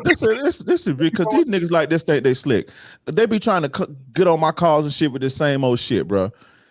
What it really is he talk about, oh, we just having fun. Hold on, listen. I just having fun and all this shit. And I just said, no, it's not, because you worried about you're not even conflicted. You do want to get married. You want a family. You want the stability. You truly deep down, that's what you really fucking want. Yep. Mm-hmm. That's why you calling to ask us what we think about it. Mm-hmm. You looking for somebody to validate you, because the things that you've been hearing is don't get married, don't get married, don't get married. So you conflicted. The thing is, though, you need to be real with yourself, and you need to start living through you and not your motherfucking brother, not nobody else. If that's what you want, then fucking do it. Yeah, watch the video. There's nobody. Listen. If people, 98% of businesses fail, but people start them anyway and lose all of their money. People gamble all their money away. People smoke and fucking eat bullshit. They're gonna give them a heart attack in 15 years and all type of shit. Now we draw the line at marrying a bitch. So let me say this. Let me add this. Caller. Listen, brother. Listen real quick. Listen. Here's my thing. I don't care if you niggas get married or not. My issue is when bitch ass niggas get on the internet and they try and tell you guys don't get married, and the reason why they're giving you is bitterness and fear-based. See, we provide solutions, because here's the fact, like Dre said, you and a lot of these other guys, y'all want to be married. Y'all want to have families. Y'all want these things, but you guys are scared to death of women cheating on you. You scared to death of women taking half of shit that you ain't even got. You know what I'm saying? This is why niggas is worried about the body count and all this goofy ass parabond and shit, because niggas is scared. You dudes just running scared out here, scared of women. See, and then what you try and do is cover it up and say you scared of the court system. No, you're not. You're scared of the woman that's going to take you to the court. You scared of women. And my thing is, bro, there are solutions to this shit. This is why we tell you guys about leadership, about vetting a woman properly.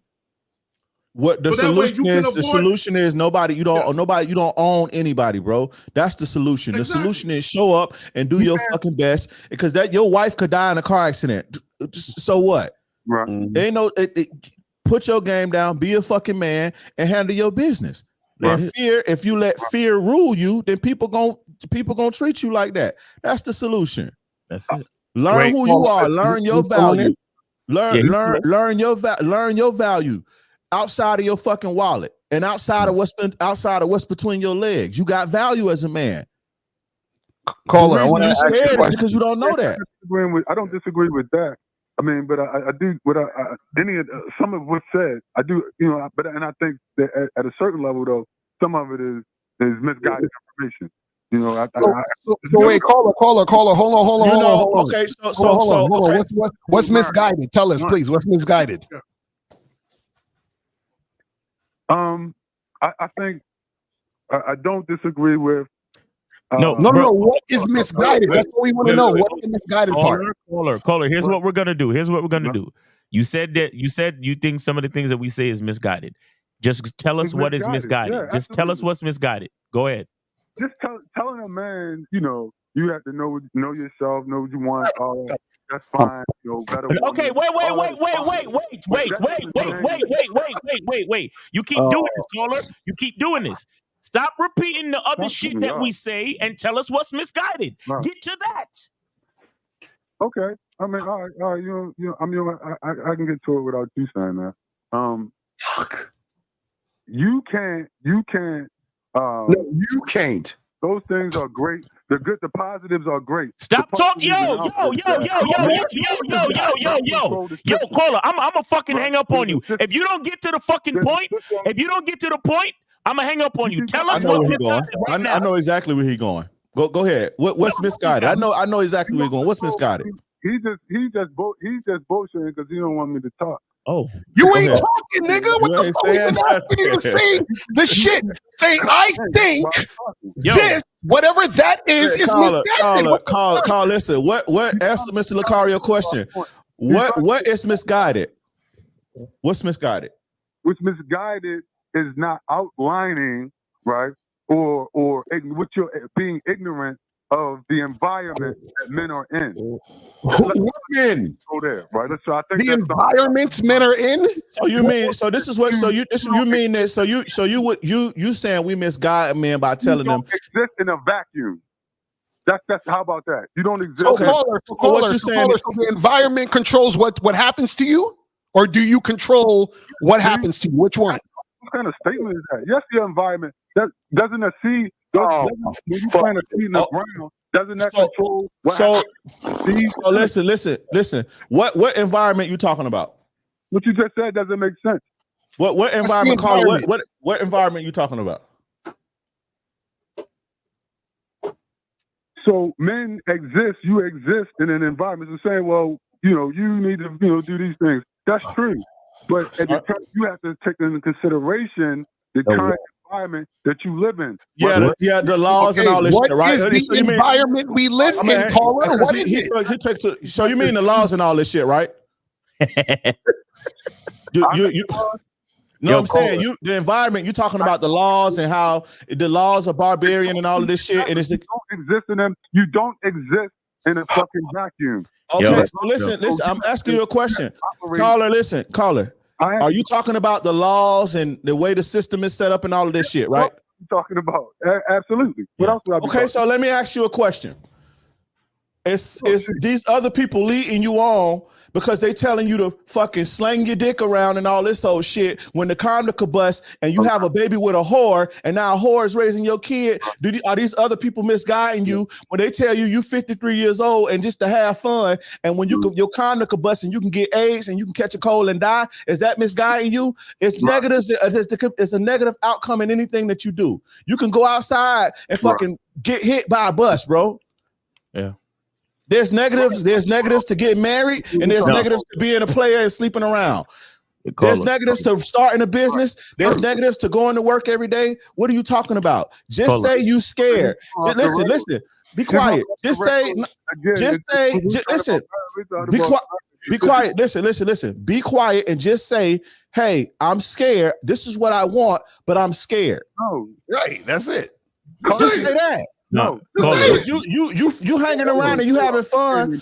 Listen, there could be much more damage done to you by sleeping around than by having a wife, and vice versa. So he Here it is. Caller. Wait. Caller. Let me help you. Caller, please. Caller, let me help you. Please. Listen. You talked about the environment, right? Because we talking all this confident knowledge of self shit, but we don't exist in a vacuum, so we can't control shit. Got you. No, got you. Check this out. Right. Check this out. Now tomorrow is gonna rain. Okay. Now you got nigga A, nigga B. Nigga A just goes outside. He don't give a fuck. He not paying attention to shit. Nigga B, though, checks the weather, brings his raincoat and his umbrella. Which one of these motherfuckers is being affected by the environment? Both of them are being affected by the environment. Okay, but which one? No, you're not listening. You're not listening. Okay. Let me ask you a more specific question. Which one of these motherfuckers is getting wet? The one without protection. Okay. So what we're trying to show you is that fuck the environment. If you have the information, you can control what happens to you. The game protects you, bro. That protects you. It's not right. That's what he's doing. It ain't for you. What did I tell you earlier? Hey, listen. It ain't for you. Like Lucario said, it ain't for you, bro. It's not for you. Niggas is not smart enough, bro. Listen. Caller, one of the things I like to say is I strictly deal with women on my terms only.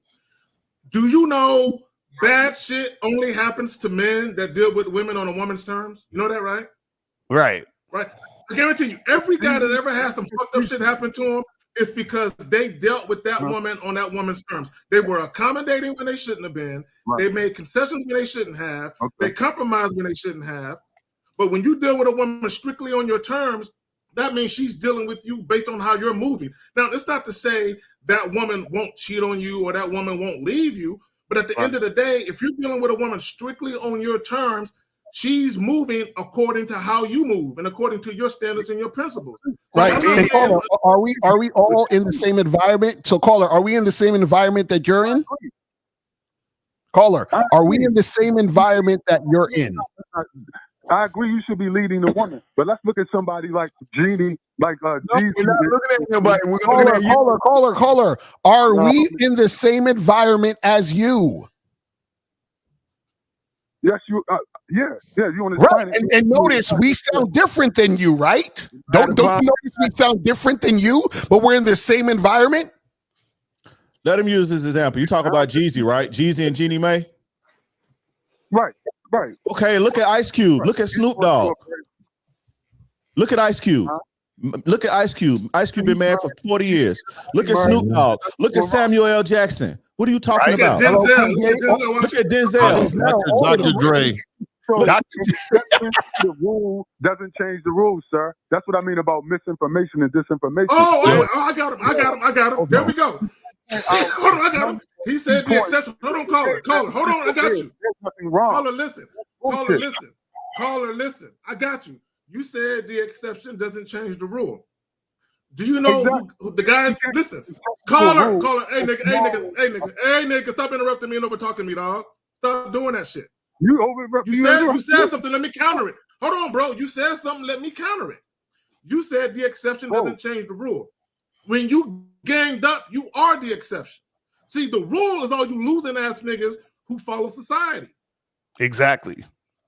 Yo, caller, real quick. You want to talk about Jeezy and Jeannie Mae? Having game didn't save.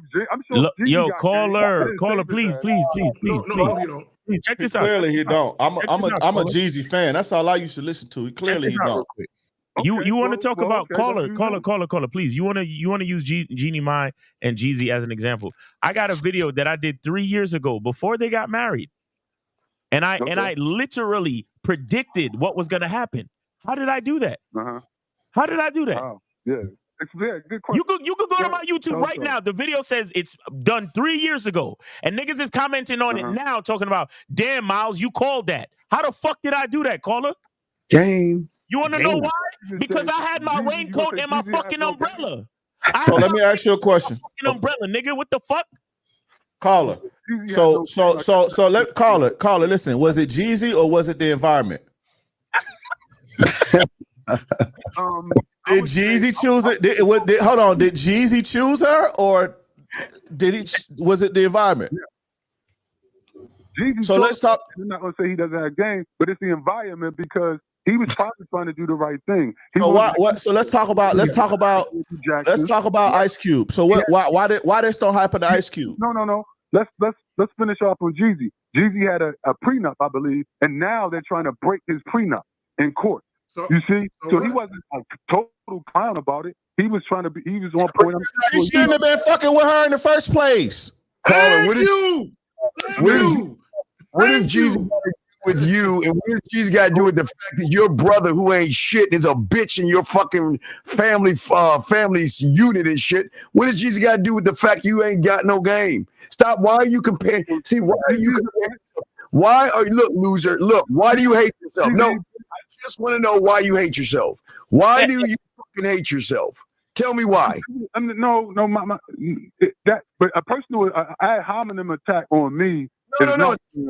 Why don't you get under Jeezy's nuts? And why don't you lay in Jeezy's bed and put on Jeezy's underwear? I'm using that as an example. Exactly. So, shut your ass. Hey, when I raise my hand, you shut your ass up. Look, motherfucker, you are wasting our time. You are law zero. This ain't for you. The game ain't for you. Your job is to be a duck. No, you're just mad because I have a point and you don't. Man, you see what I said? Guys, you saw what I said earlier. I said these guys are too slow to understand that they're stupid. I said this, bro. They don't even realize. I'm like, he's like, you just don't realize I'm making a point. You know the crazy thing, caller, the thing that you desire, because you ain't told me I was wrong about that. What you truly desire, everybody up here have. You know that, right? How many marriages end in divorce? Do you know? How many marriages don't? Listen, let me ask you another question. What you do for a living? You know what I'm saying? So, what do you do for a living? I work in IT. You work in IT? And you worried about a bitch taking your money, nigga? You don't have 2 pennies to rub together. Nigga, the audacity of these niggas, talking about these women are going to take advantage of us. Nigga, you make 40 bands a year, nigga. I'll make that waking up in the morning and checking my email. This is what I'm saying. Let me say this. This is what I'm talking about. Hold on, bro. I've been cool with this nigga, man. Let me say this, dog. Hey, real talk. This is, niggas like you are the problem. You create fucking culture for bitch asses to live. You are a bitch and you know it. And you know why? Because you follow a trend. If motherfuckers say go this way, you're going to say, let's fucking go. Instead of saying, why all these niggas going this way? Right. Have your own fucking mind. Ain't no bitch gonna take nothing from you. You know what they gonna say? Y'all might as well split equally because y'all both don't have shit. So nigga talking about you work in IT. Okay, you know what, man? What? You know what, man? IT, you know what? Hey, a lot of these guys just scared, man. No, he's scared. Because he has yet to refute it. He's scared. You don't know shit about IT, do you? Nigga, I know a lot about IT, nigga. My brother-in-law, nigga, is in IT his whole entire life. This nigga's 60 years old in California. Make less than 60 bands a year, nigga. Because you ain't say nothing specific. If you was saying, you ain't say nothing. IT make $40,000 a year. Nigga, you don't make no goddamn money. Hey, I don't know why you complaining. Caller, let me ask you another question. You drink? Not really, no. You drink. Do you smoke?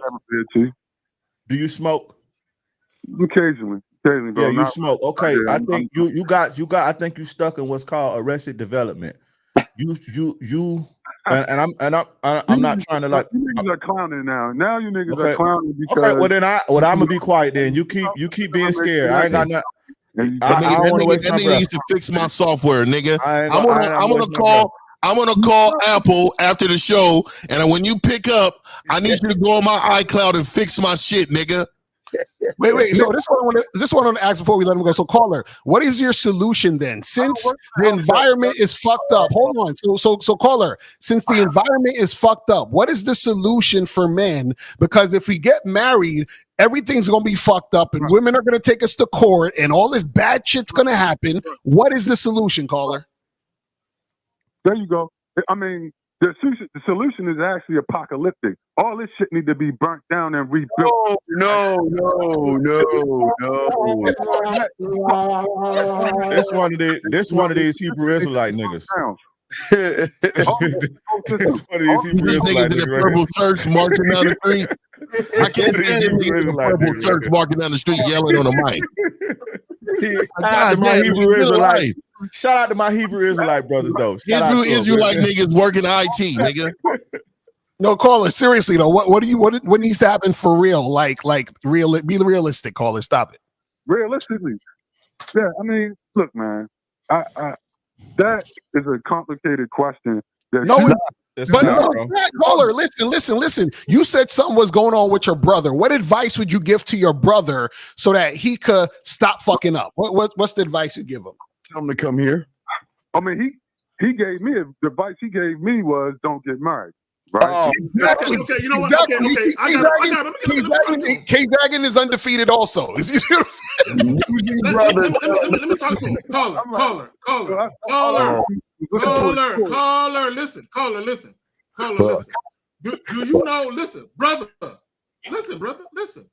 Wow. Because I've been married and divorced, and I don't feel no way about it, right? And no, I didn't lose my house and all this fucked up shit happened to me. None of that shit that niggas are scared of happened to me, bro. Let me just say that. Here's the thing, right? Well, you must have had shit. I mean, like the dude was trying to make fun of me. You said what? My brother had a lot of shit and he lost a lot of it. No. You said you ain't have a lot of shit. That's what these niggas. Okay, You know why? You know why? You know why? Let me talk to him. He had to split his houses. He had to split up money. Let me talk to him. You know why? Because your brother. Because you know why? Because your brother had a bitch around him, sitting around not doing nothing for 30 years. And so, what do you expect? If you listen, if you got a woman around you for 30 years, what are you talking about?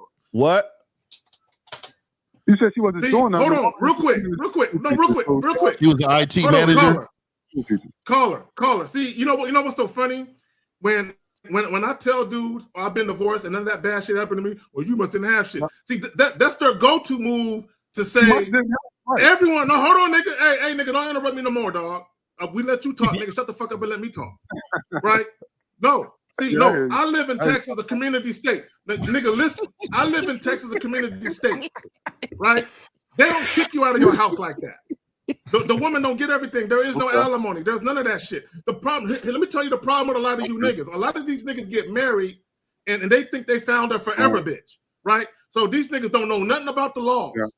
They just get married thinking, oh, we are in love. She loves me. Nothing is ever going to happen. Nigga, I'm always prepared, nigga, for the inevitable. Nothing lasts forever. You niggas ain't prepared for shit.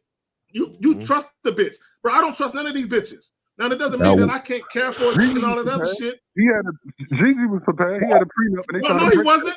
No, he wasn't prepared. Caller, please, caller, listen.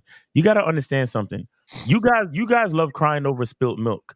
Game is about understanding how to put the milk in a secure glass in the middle of a table on a coaster, bro. That's what you don't understand. Right. Listen, how do you think I called Jeezy's situation before it happened? Look, the chick was on The View talking about, listen, bro. I was nowhere near their relationship. I don't know no fucking celebrities like that. Only celebrities I know is on this panel. You understand? Respect, my nigga. I feel the same. Yes, sir. The bitch was on The View talking about, I want to submit to my man. That's all I needed to know, that Jeezy was fucked. That's all I needed to know. I remember when you did that show too. Exactly. Right? I remember when you did that show. She was on The View and she said, I want to submit to my man. I'm the type of nigga, I always say your language exposes you. How the fuck did I know that Jeezy was in a fuck situation before he married the girl, bro? How did I know that and Jeezy didn't fucking know that? When a bitch don't what you said. A bitch don't say she wants to submit. She just does it, bro. Right. You see what I'm saying? So the bottom line is information. That's what I'm trying to explain to you.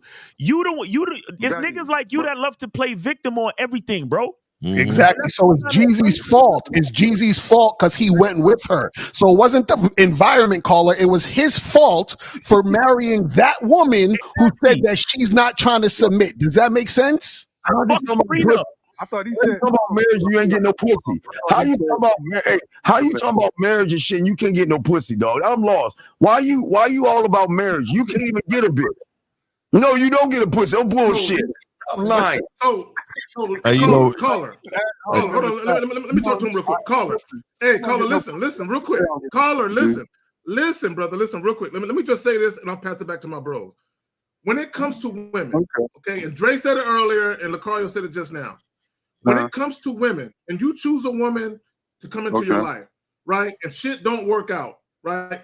Men fuck up one or two ways. Okay, let me explain what I mean. You either chose the wrong bitch from the very beginning, or you had the right chick, you had the right woman, but because you fucked it up, she lost respect and trust for you, and now you end up in a fucked up situation. So you either had the wrong bitch from the very beginning, aka Jeezy, or you had the right chick, but maybe you took advantage of her, you abused her, right? You took her for granted, like the other caller that knew the chick for 6 months, right? So either way, as a man, what happens in relationships has a lot to do with your ability or lack thereof to choose the right bitch to fuck with. Right, and to lead. Yep. And caller, situations can exist in a relationship. Caller, do you know? At that point, you're still vulnerable. Caller. You just talking about all of the negative things could happen. Like you just like fucking gray cloud. Oh, this could happen. Do you know that you could have sex? You know how many people get AIDS? So you know how many the percentage of people have herpes and shit. You understand? What I'm saying is, listen. What I'm saying. Women, the women right now in America, in Canada, women, which y'all don't like to talk about. Do you not see Fresh going through it with this Chinese bitch that could barely speak English? It ain't just America, bro. It's rape, right? Congenital syphilis. Do you know what that is? Congenital syphilis is when women give syphilis to babies. That rate is up by 400%. That means oh my God, this thing is You know why? You know why? I want my young guys. Let me say something for the young guys. Fuck you talking. This one of these old niggas that work at the warehouses and shit, and they stop younger men from reaching their potential, from preaching that fear on them. I know niggas like you. So let me tell you. Let me tell you. Hey, mute him. Hey, Miles. I got you. Miles, mute him real quick. Young guys, listen, don't let your fear hold you back. You don't want to be 50 years old still living in fear. Clock is ticking, and you still got you never reached your fucking potential. You never fucking grew to be nothing. You never had no meaningful relationships. You never made no significant amount of money. You never went nowhere because you always worried about the bad shit that could happen to you. Don't fucking be like this dude. I know niggas like this. I done worked in warehouses with niggas like this. I done been in jail and prison with niggas, these old niggas that be preaching their fear and putting their limitations on y'all. Stop listening to niggas like that. Them niggas don't count for nothing, and they failures, and they want to, just like the show say, this is why content creators want you to be miserable. Like K. Zagan said earlier, misery loves company. He trying to get everybody else to be miserable because he miserable, thinking about Jeezy instead of watching Samuel L. Jackson and saying, how did Samuel L. Jackson do that? How is Steve able to do that? Exactly. How is Lucario able to have a woman and a girlfriend and all this old shit? You want to think about the rain that's coming. Stop listening to niggas like that. Niggas like that gonna keep you broke, poor, and not reaching your potential. All right, we got a bunch of other calls. All right, caller, we appreciate you, bro. Thanks for the call. We gonna move on. All right. Fuck. Is a bad example when it comes. Get your ass off and tell your brother's a loser. Fuck yo. Bye. Lost zero. Right. And real quick, what I want to say too is a lot of people, and I'm glad that guy's gone. I was done with him, but a lot of people don't hold these fucking guys like Jesus and them. They don't say nothing about them, dog. They don't hold them accountable. Let me say this, dog. I said this a couple weeks ago.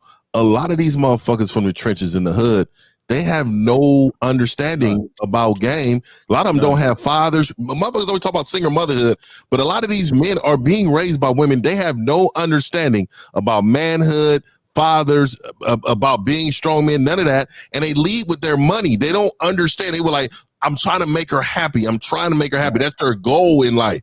Instead of understanding, it is not your job to make these women happy.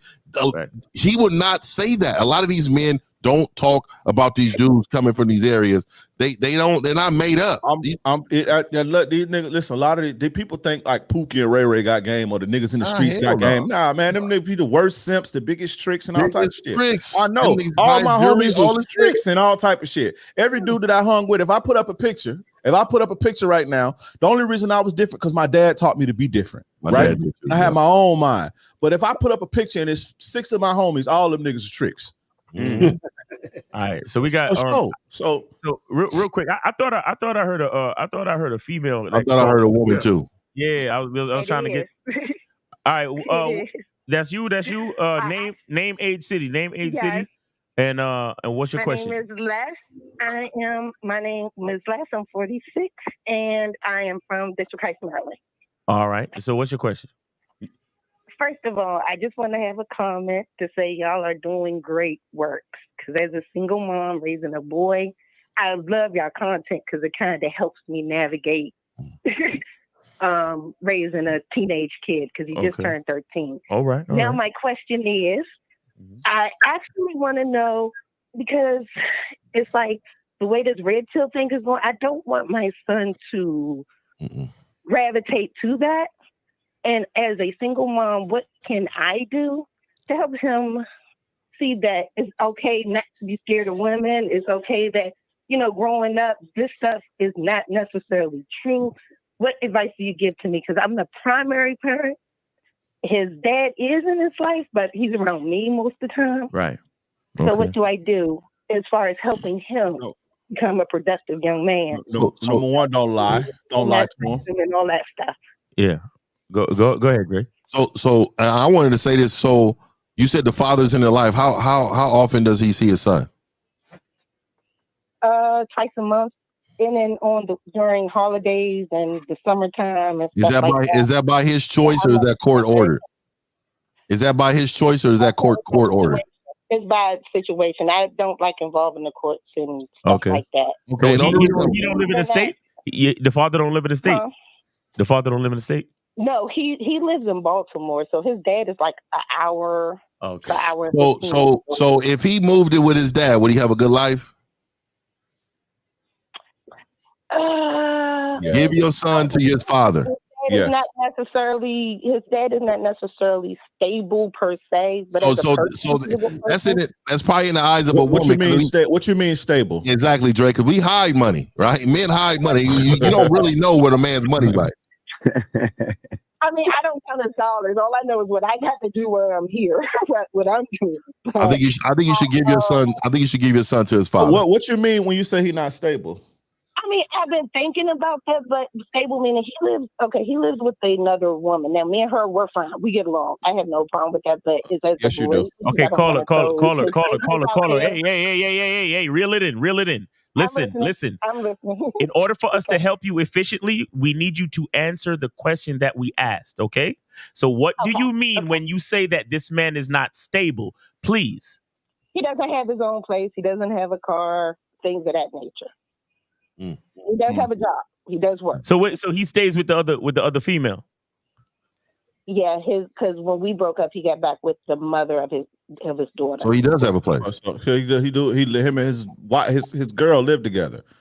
If you are worried about that, if you don't think, and I don't think, because you haven't said that his character is bad. If he's not, it was good enough for you to sleep with him and have a baby. I think you should at this point, let him get the kid most of the time. Let him get the boy most of the time. Yeah, it's a good time for him to start getting being raised by his father. It's a great time. And I know you're trying to help him by mothers sometimes can over mother, right? And this is why the balance comes in. The father is what balances everything out, right?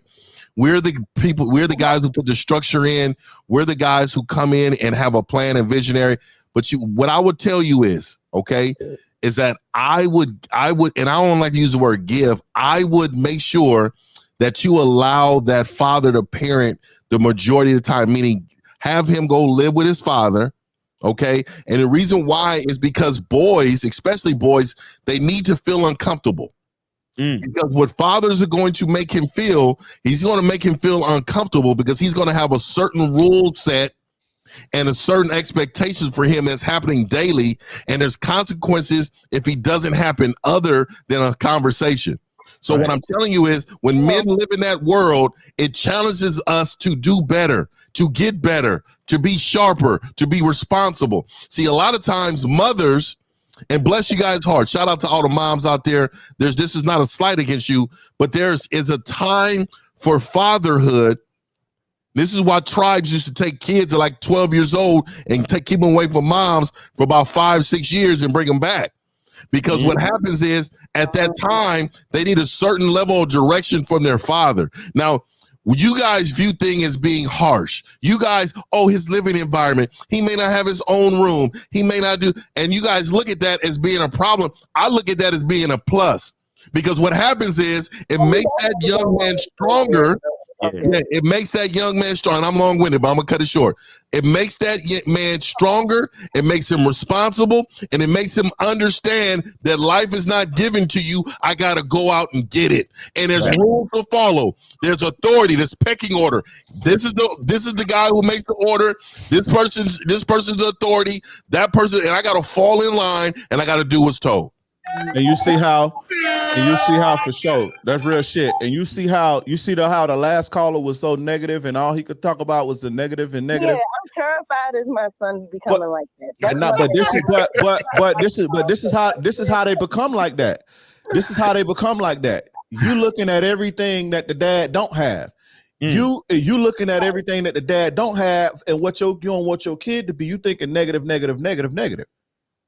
So he may not have a big old fucking mansion, but he may have confidence, right? He may have confidence that he can steal in your child. Think about the mansion and all that stuff. Is just that I don't know, maybe because he's in Baltimore, but he's like on the outskirts. It's like little things that as a mom I think about is good school, get this, that, little things, because that's tough. Listen, the school ain't gonna matter, and I'm a witness to this. The school ain't gonna matter if the foundation ain't right.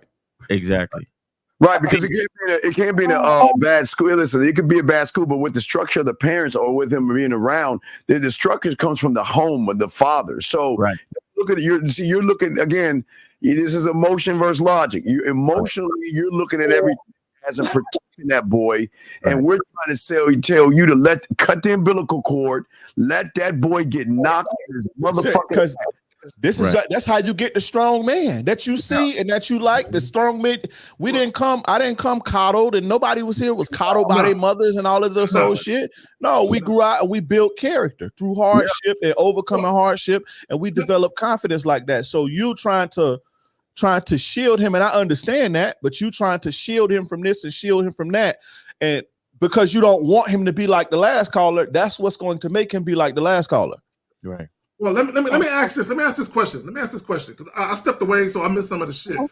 When you first called in, the first thing I thought about is, why is the information that we're giving so appealing to you versus the information that his father can provide?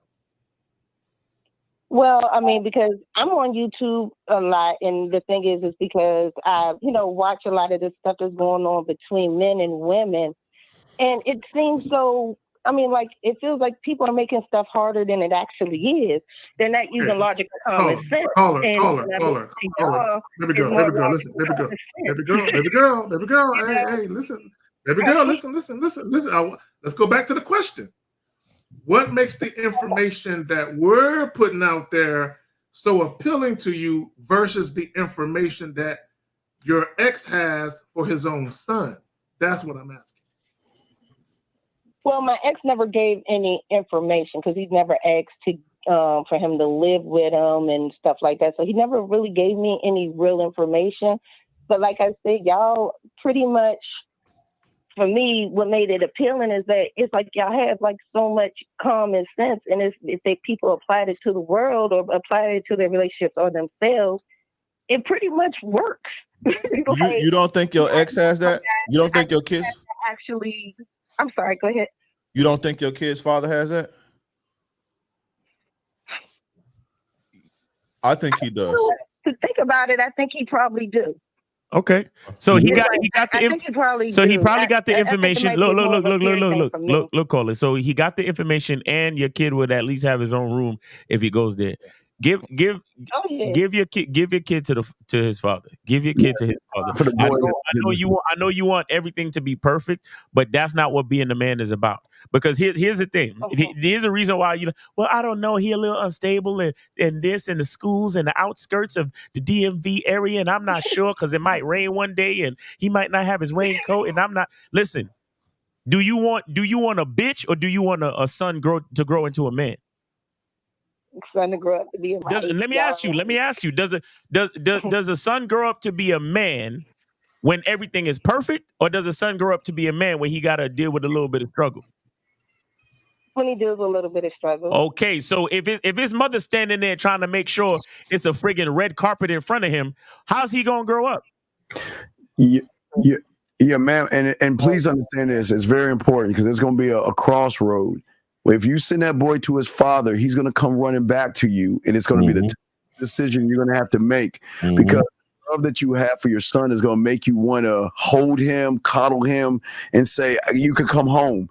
You got to tell that it's going to be the hardest thing a woman to do. You got to say, no, you stay there. The love that you have for your son, you tell him you stay there because let me ask you a question. I know your grandkids one day. Do you want little punk ass grandkids that's getting bullied and picked on and shit? Or do you want some outfit? Right. You want the cool motherfuckers that's gonna be fucking girls in your house when you ain't watching it. Let me say. Hey, let me say one more thing to you too. You got to think. let me say one more thing to you. You worried about like the physical stability, but you don't have internal stability. And I'm not saying that you crazy or you don't have, but the confidence that you want your son to have, you don't have it. So if he stay with you, he ain't gonna never have that. Never. Because you want to work and I know that you don't have the confidence because number one, you call it and you're worried about everything else. His dad ain't worried about that. Son, get out there and go get it. Yep. You're gonna bump your head. You're trying to roll out a carpet. Huh? I said self-reflection. And I want to say this. I want to say this, and I almost don't want to ask this question because I know it's gonna say a lot about the situation. So, how old is your son? 13. 13. He's 13. Okay, so when did you and the father break up? 2017. So my son was about. How old was he? I think it was like 7. Well, getting ready to turn. He was like 7, right? Yeah. Mm-hmm. Okay, so in the last 6 years, hit him hard. I will say that. Okay, so in the last 6 years, you have never met a man to come in your life and give you structure, leadership, and for you to submit to and follow this man. You have never met one. Is that what you're telling me? No, sir. Okay, so I'm gonna tell you right now, and the reason why I'm saying this, I'm saying this out of respect, right? I'm saying this out of respect because I care about the family unit. I'm gonna even more encourage now, and let me tell you why. Your decision making is because then let me. I'm questioning your decision making. Let me tell you why. Because when you are the last 6 years, your only focus has probably been on your child. So now I know that you've done nothing but pour nothing but love into your child. And now he's going to feel like that a woman is supposed to give him attention, give him nothing but love all the time, show him, be catered to him, cut his waffles. He is in an environment where, see, if you had a balance of a man, even outside of the father, you could not give all that attention to the boy for him to believe that he was priority. Right. See, the problem is parents, only mothers and fathers together are supposed to love their kids, but they never supposed to prioritize their kids. Understand what I'm saying? You never prioritize your kid because if you do, they're going to rely on that for the rest of their life. Right. You have to show them how to be independent. That's a part of parenting. Right. So what I'm saying is the last 6 years of your life, you have dedicated to making him feel good about the split of mom and dad. So you have poured into him nothing but gifts, love, attention. He probably slept in your bed 70% of the time at night. So what I'm saying to you is he's going to grow up feeling away. I can't even do that. Okay. Yeah, but what I'm saying is he's going to grow up and feel away. So I'm saying it's best for you to let that father him in Baltimore. And caller, please. Okay. I want to also give you like a little bit of a caution. You know, just like what I think somebody said on the panel earlier that if the kid, I think Steve was saying that if the kid wants to come back, you got to make sure to let him know that he has to stay with his father. But what you don't want to do is you don't want this transition to be. You want to do your best for the child to see the transition in a positive light. And I'm gonna give you an example. You know how like the way I grew up, it's like in some Jamaican households, your parents only tell you to read when you did something wrong. You understand? Like if everything was all good, you could go outside and play. But if you did something wrong, you got to sit in the corner and read. So what happens in that type of situation is that sometimes you associate reading with punishment. Yeah. So you got to be sure that when you say to your son, "Hey, listen, I'm gonna go let you live with your father," the first thing your son is gonna think is, "Mommy, you don't want me anymore? How come you don't want me to live with you anymore? Come on, why you want me to go live with daddy? You don't want to see me around? Is there something wrong? Did I do something wrong?" So you got to make sure that you let the child know that, listen, you're 13 years old. You're growing into a young man, and there are things as a mother that I cannot teach you. Mm-hmm. You understand? You have to let him know this in some way, form, or fashion. And let him know this is not a punishment. And as much as I can, I will try to see you for holidays and we'll still get together and I'll call you and we'll still communicate and all that cool shit. But I need for you to spend time with your father so you can learn what it is to become a man. You have to let him know that. And no matter what you do, he's still going to be reluctant and it's still going to seem like a negative. But you have to be the parent and you got to be strong enough to express to him that it is a positive transition.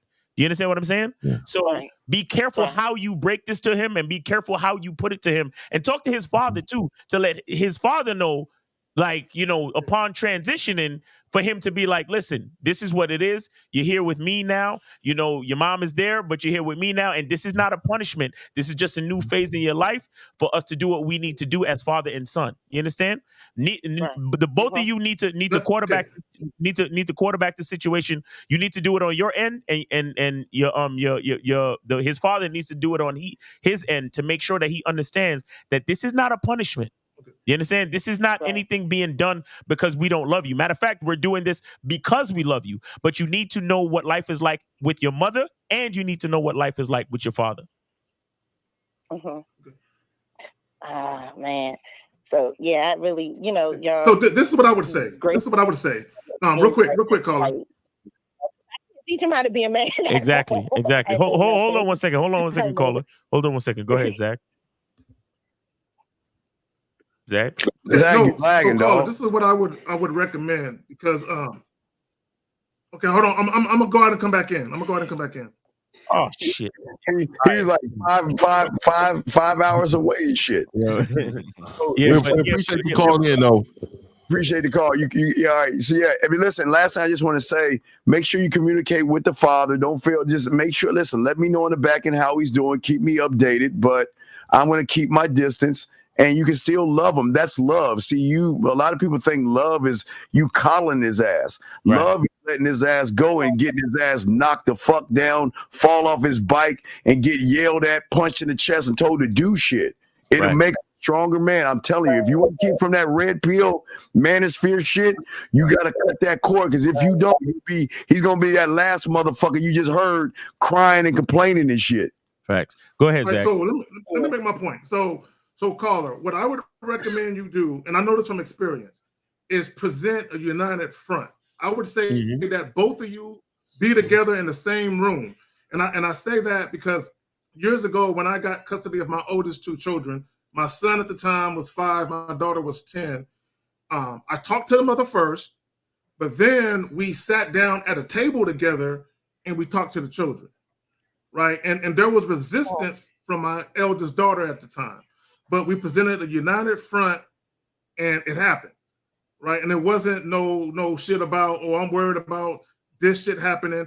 Number one, she had all the confidence in the world that I had, that I was going to take care of her. You feel what I'm saying? So present a united front. So that way the child understands that you're not just tossing them out because you want to live your own life and do your own thing, or you're doing what's best for him, and that you and his father have his best interest in mind. Facts. And if he can't be there and present, put him on the FaceTime or something. But do what you got to do. All right. Okay.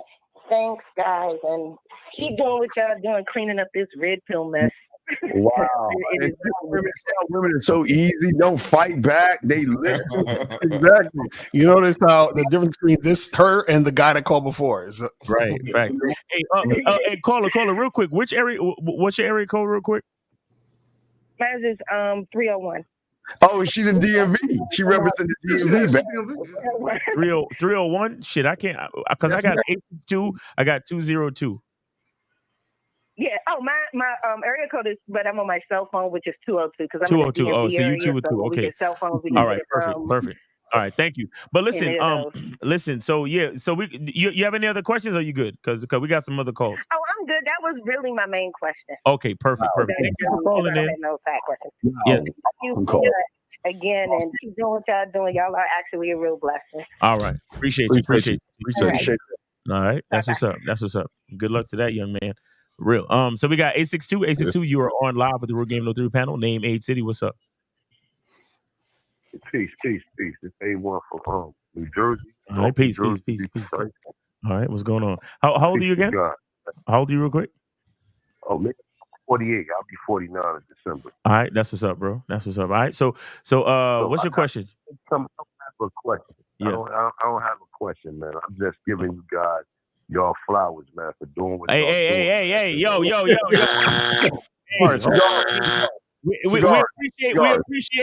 appreciate the appreciation, but we do cigars over here. We don't do flowers. We don't give men flowers, bro. Cigars.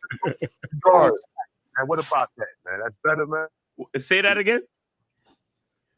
I'm gonna give you guys y'all gold plaque.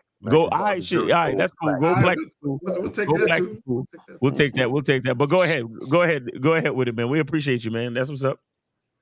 So I used to check out, that red pill and the manosphere. I really couldn't get with, man, because I'm like, if you listen to these dudes will make you so mad at women to where you won't even want a woman. Right. And I don't know how they get the type of sexual relationships they got, man, but I had to get away from dudes like that, man, because that shit right there, that was stagnating me, man. You know what I'm saying? I was in a 16-year relationship, and I had to get back in the game, man. I had to get my head back together after being in a long-term relationship like that, man. Because what happens is a lot of these dudes, they be in these relationships and they be valuing these women to the point to where they don't want to leave them. And like the brother said in Heat, right? He said, man, listen, don't never, if you can't leave a broad in 30 seconds, my dude, then you don't need to be with her, my dude. If you get so caught up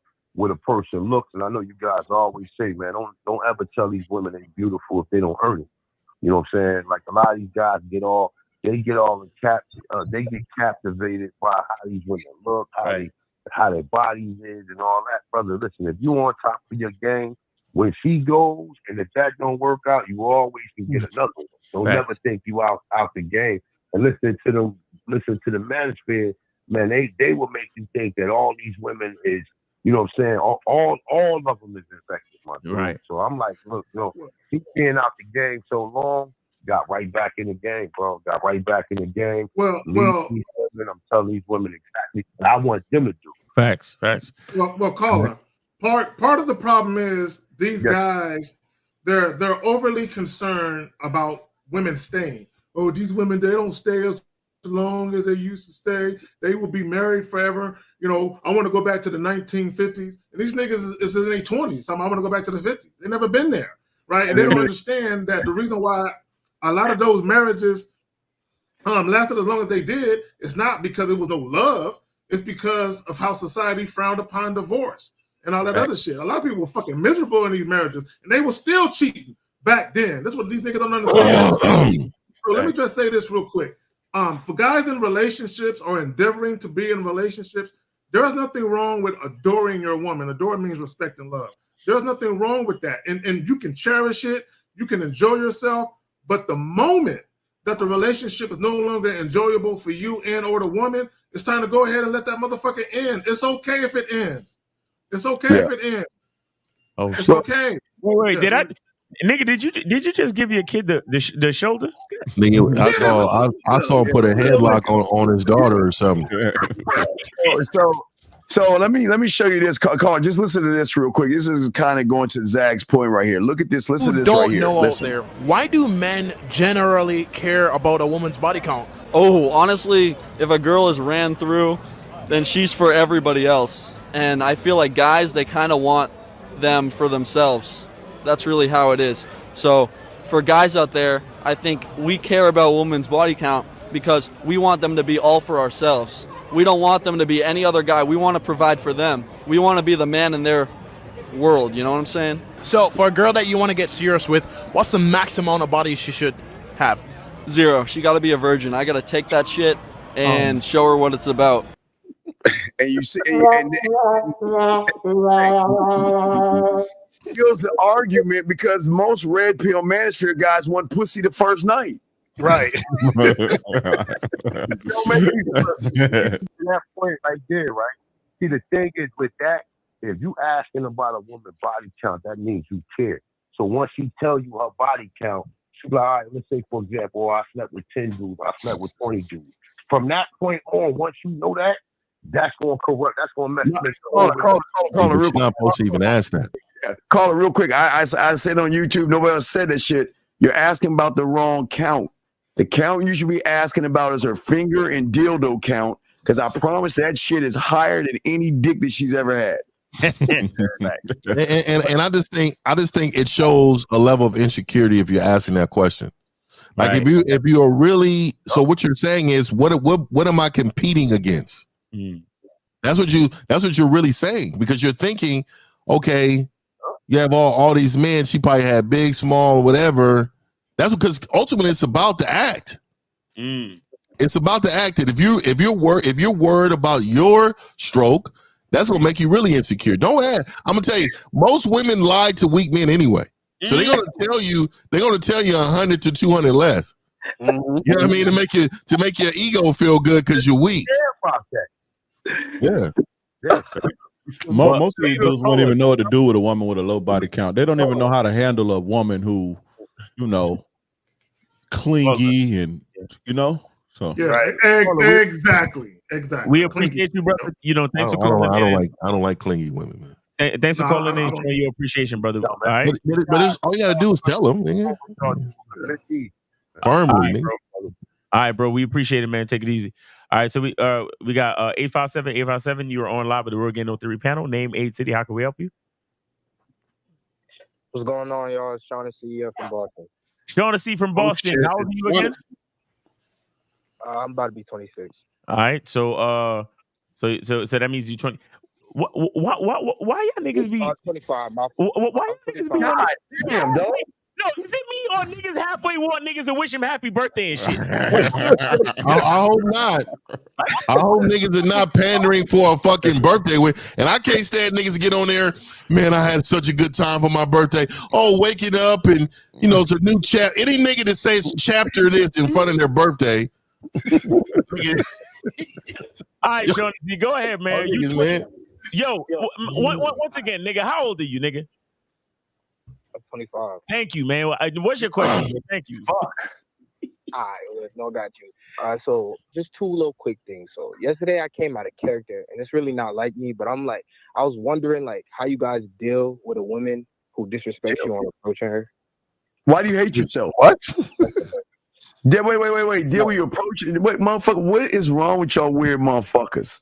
You know what? I bet you. What did you say to her? Why don't you tell the whole room? What did you say to the woman? What did you say to her for her to disrespect you? I literally just walked up to her, said, "Excuse me, hello," and then as soon as she looked at me, she said, "Absolutely not, God no." Wait. So how's that disrespect? Why is that disrespect? Yeah, how was that disrespect? I mean, that's no. How is it disrespect? Wait. She said absolutely God. She said absolutely not, God no. So how's that disrespect? How was that disrespectful? Because all I did was say hello. And how is that? But she said no. She told you she's not interested. So how's that disrespectful? Fuck. But that's not how she said it. She didn't just say I'm not interested. She said no is no. God right? no. She said God no. Not means no. That means no. So said God no. That made you feel bad, caller? Hurt his pussy. Did you? Because I told her, I said I fuck way better bitches than you. No, bro. Hey, Steve a genius. Steve, you're a genius. Bro, caller. This is bad, dog. This is bad. Man, listen. That should never happen when you say shit like that. So caller, when you said that to her, what was her response? She said, "Well, why are you over here?" Some shit like that, and then her other friends started saying, so pretty much, she said, "This is why I said what I said to you." Right. Because I knew you were sorry, mother. I was looking for the bear. She wasn't looking for you. She looked for a bear. Did he hang up? No. He's still there. I had to hang up. This is the last call. I ain't taking no more calls. Yeah, caller. Hey, caller, real quick, man. So what I want to tell you, young men, is that you took that as a rejection. Right. I take that as a thank you. God. Right. right? There and you see the mind of somebody with some game. Like your perception is negative, mine is a positive, because I don't want to deal with a woman who presents herself like this. I don't want to have a woman around me that's negative energy like this. I don't want that. So I say, you know what? Thank you. You have a blessed day. You ever heard the word beat him with kindness? You ever heard that before, caller? Because I'm telling you, I'm on this mountain of greatness, right? So when I walk over to a woman and she presented herself like that, I'm not going to fall to the bottom of the mountain to meet her. I'm going to stay on the top of this mountain and I'm going to greet her and say, you know what, blessing to you. You have a great day. Sorry I interrupted your time. I'd have walked away. And you know what she'd have felt like? A fool. Never let nobody steal your joy, nigga. For sure. Mr. 50, I do. But like I said before, like when she gave me that type of disrespect, I've never got that wasn't disrespect, bro. Let me ask you this. Would you dress and fly? Was you fly? Yeah. How you was dressed? Okay, cool. Was you on point, right? You know your shit was on point. Right? Of course. All right. So how you know that she didn't look at you and you reminded her of some player ass dude that broke her heart and she was like, oh God, no. How you know you just went too much for a bitch? That's how you gotta think. I'd be like, I'm just too much for this hoe. Clearly. Right. Or she could have been a lesbian. Y'all let your value be tied. She could have been a lesbian too. You don't know. Right. She could have been a lesbian or a feminist, bro. Right. Y'all let y'all value be tied to what a bitch think about you, bro. It's crazy. You see what I'm saying? Yeah. That could have been like, God, no, like, you know, this nigga remind me of my ex and he was beating on me and shit. That don't mean that you gotta all of a sudden feel bad about yourself because of what a bitch said. You put too much stock into what a bitch think about you. And I'm gonna ask you the famous question that Steve would ask you. Why do you hate yourself? Because clearly you do. If a woman rejected you, made you feel so bad that he's like, the next time them niggas get on, I'm finna stand in line, I'm gonna call and listen to that crazy ass music, and I'm gonna stay online for an hour and I'm gonna ask him about this shit. So what I'm saying is you don't value yourself and you need to value and love yourself. And then get mad at the bitch. Well, let me tell him what happened. Then, bitch. So, hold on, Shaughnessy, hold on real quick. So when she said what she said, you immediately felt like this bitch think I'm ugly. That's why you told her I fuck better bitches than you, because you were like, now take that. And you stuck your tongue out, nah. You think I'm ugly, bitch, you are too. That's exactly what you did. Hey, do you know how goofy that sounds? Your ego was bruised. Do you know how goofy that sound? Goofy, but when it's the truth, she knew that bitch ass motherfucker was. She had more game than you. She knew that you was shit. She knew you couldn't. What'd you say? You pussy. She knew you would bad bed, dog. She said, "Fuck no, you're a waste of my time." What'd you say?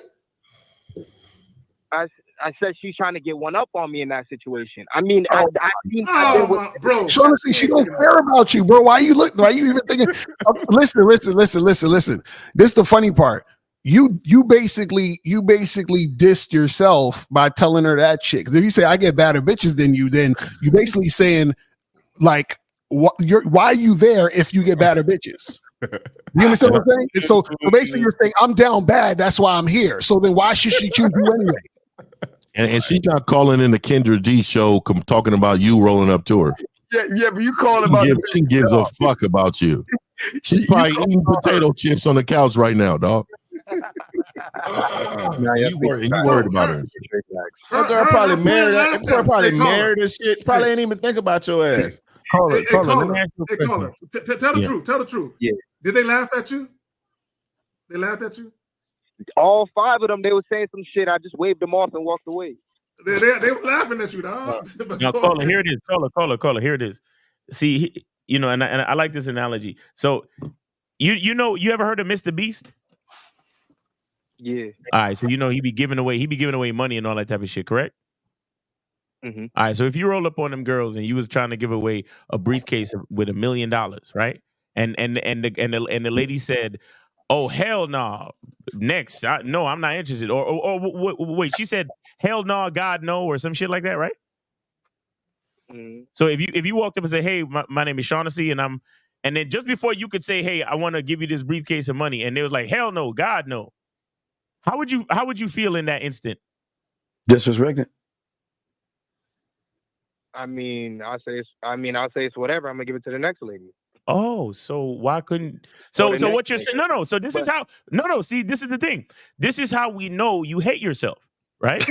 Because you think that you're worth less than you think you're worth less than the briefcase of money. You get what I'm saying?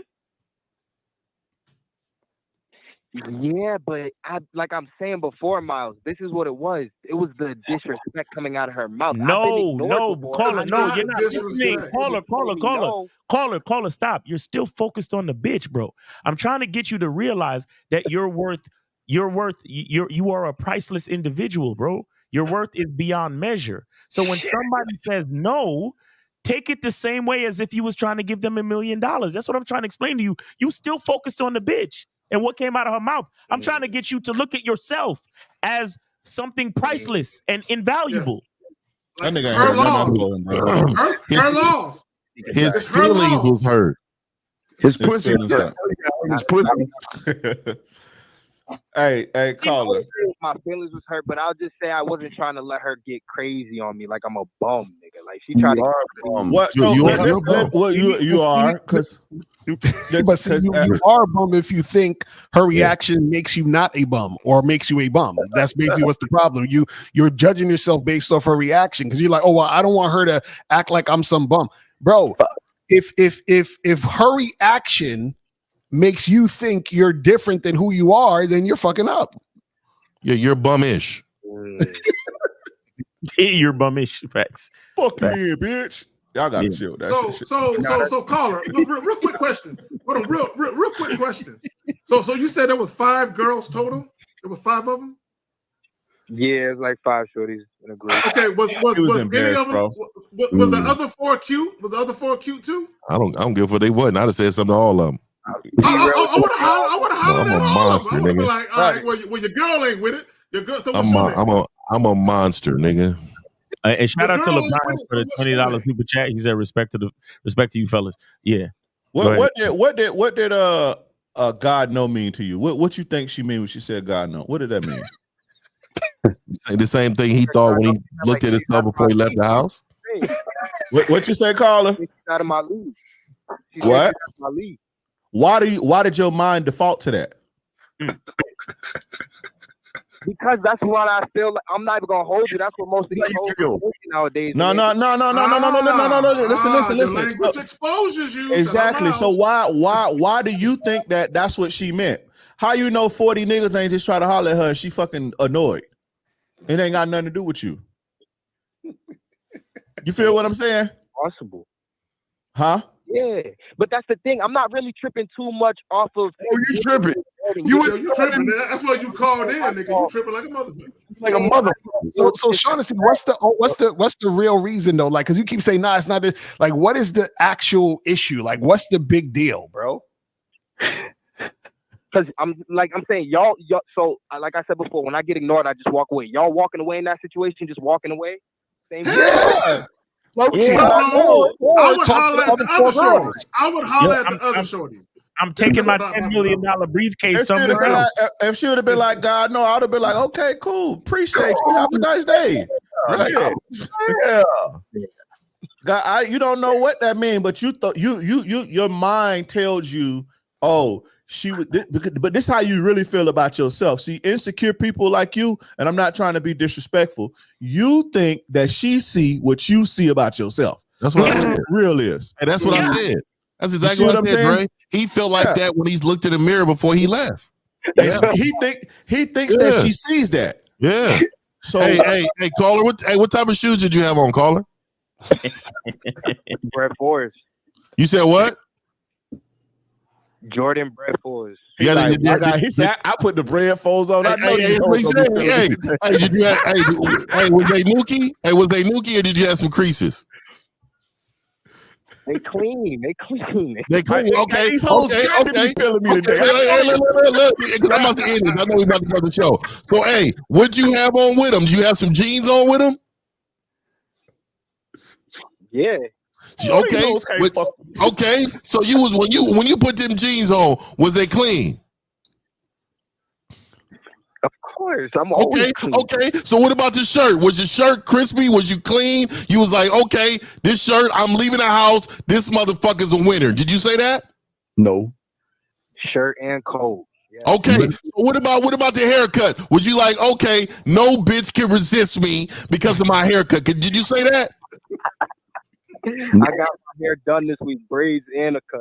Okay, so let me. I got it. So when you left the house, you was literally telling yourself, "There is no bitch that can resist me. I look good as fuck." Did you say that to yourself? I mean, that's how I always feel. So yeah. Okay, so let me tell you this. Let me tell you the difference between a man with game and a man with don't. I leave the house saying, "Man, I look good than a motherfucker. I look good for self." I don't leave the house thinking that I'm trying to impress somebody with what I got on. I like this shit for me. So when you leave the house thinking that somebody got to validate what you got on, when they say shit to you, it's gonna get to you. Facts. So what I'm saying to you, caller, is you probably was crisp. But what I'm saying is wear it because of yourself. Leave the house because of yourself. Remember, you only meet bitches on accident. You're not there for them. Pow. There you go. So caller, you got caught up in your feelings and you felt, damn, I'm fly as hell. And when the bitch said what she said, you felt like, well, she don't think I'm fly. I feel some type of way about the fact that she don't think I'm as fly as I think I am. And so, and to 50's point, maybe subconsciously you wanted her acceptance, you wanted her approval, and the way that she rejected you was the opposite of that. Yeah, y'all need validation. That's you look to women for validation, caller.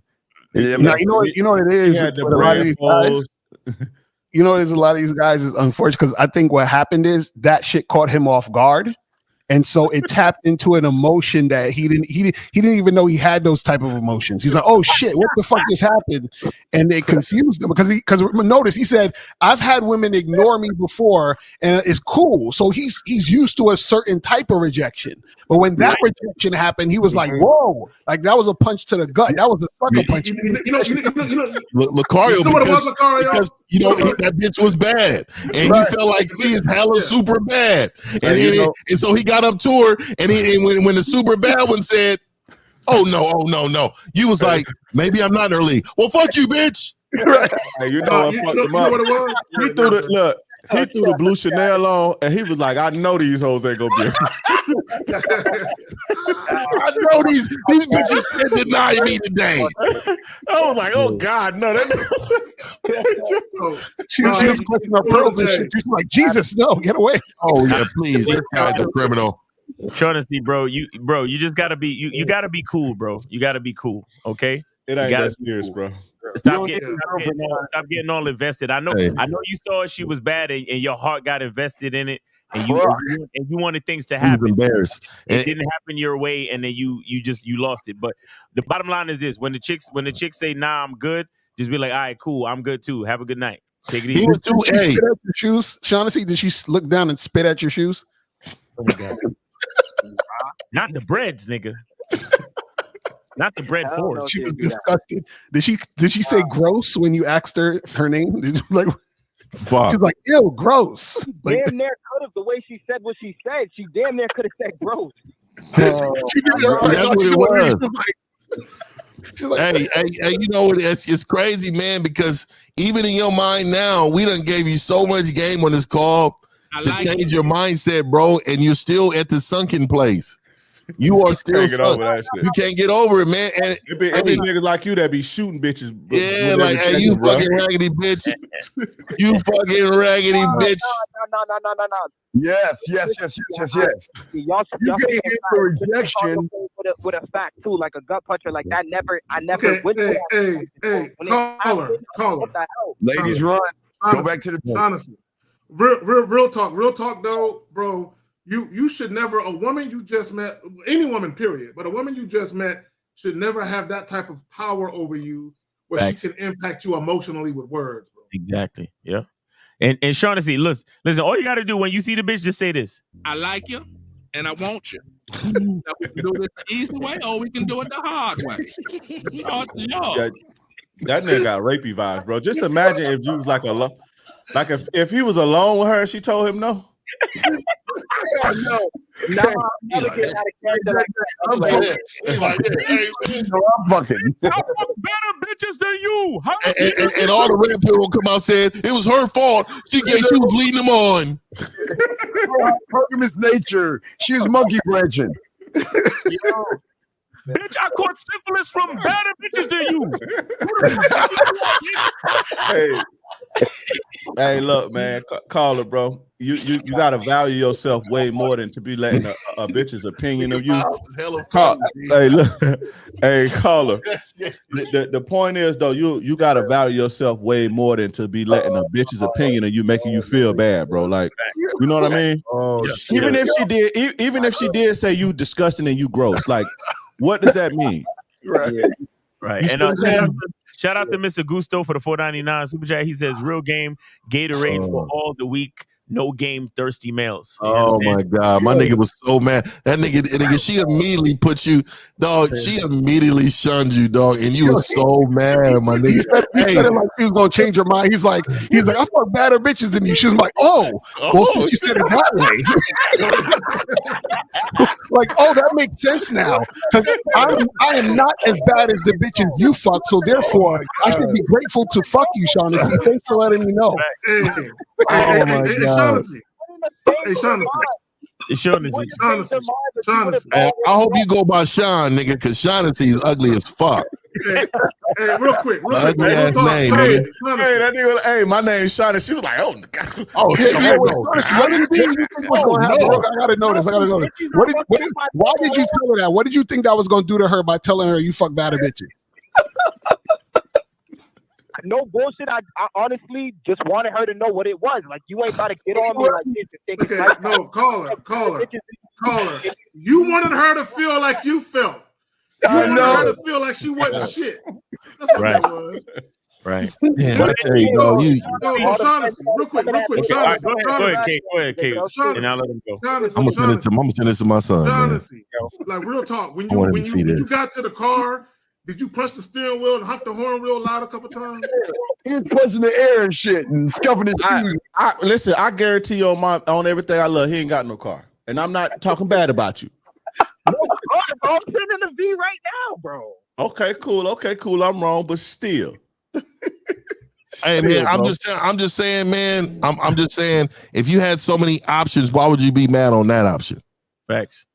No, that's a fact. Right now, I'm not high with options. That's a fact. I'm not fucking everything in the world right now. That's a fact. Okay. That's what it is. See, you got blue balls, and so you out here hunting. See, it's like going to the grocery store when you're hungry. You gotta. These motherfuckers with no fat rules. I'm telling you, dog. These niggas is out here wilding, my nigga. I don't know what's up with these niggas, but I'm telling you, these niggas is going grocery shopping hungry as fuck, and they get hella aggressive. Yeah. What you mean, bitch? I got on these new J's. Exactly, Shaughnessy. Squeeze one off before you go to the club, bro. So you can calm down. Calm down, nigga. All right, yo, we gonna let you go, bro. We gotta let you go, man.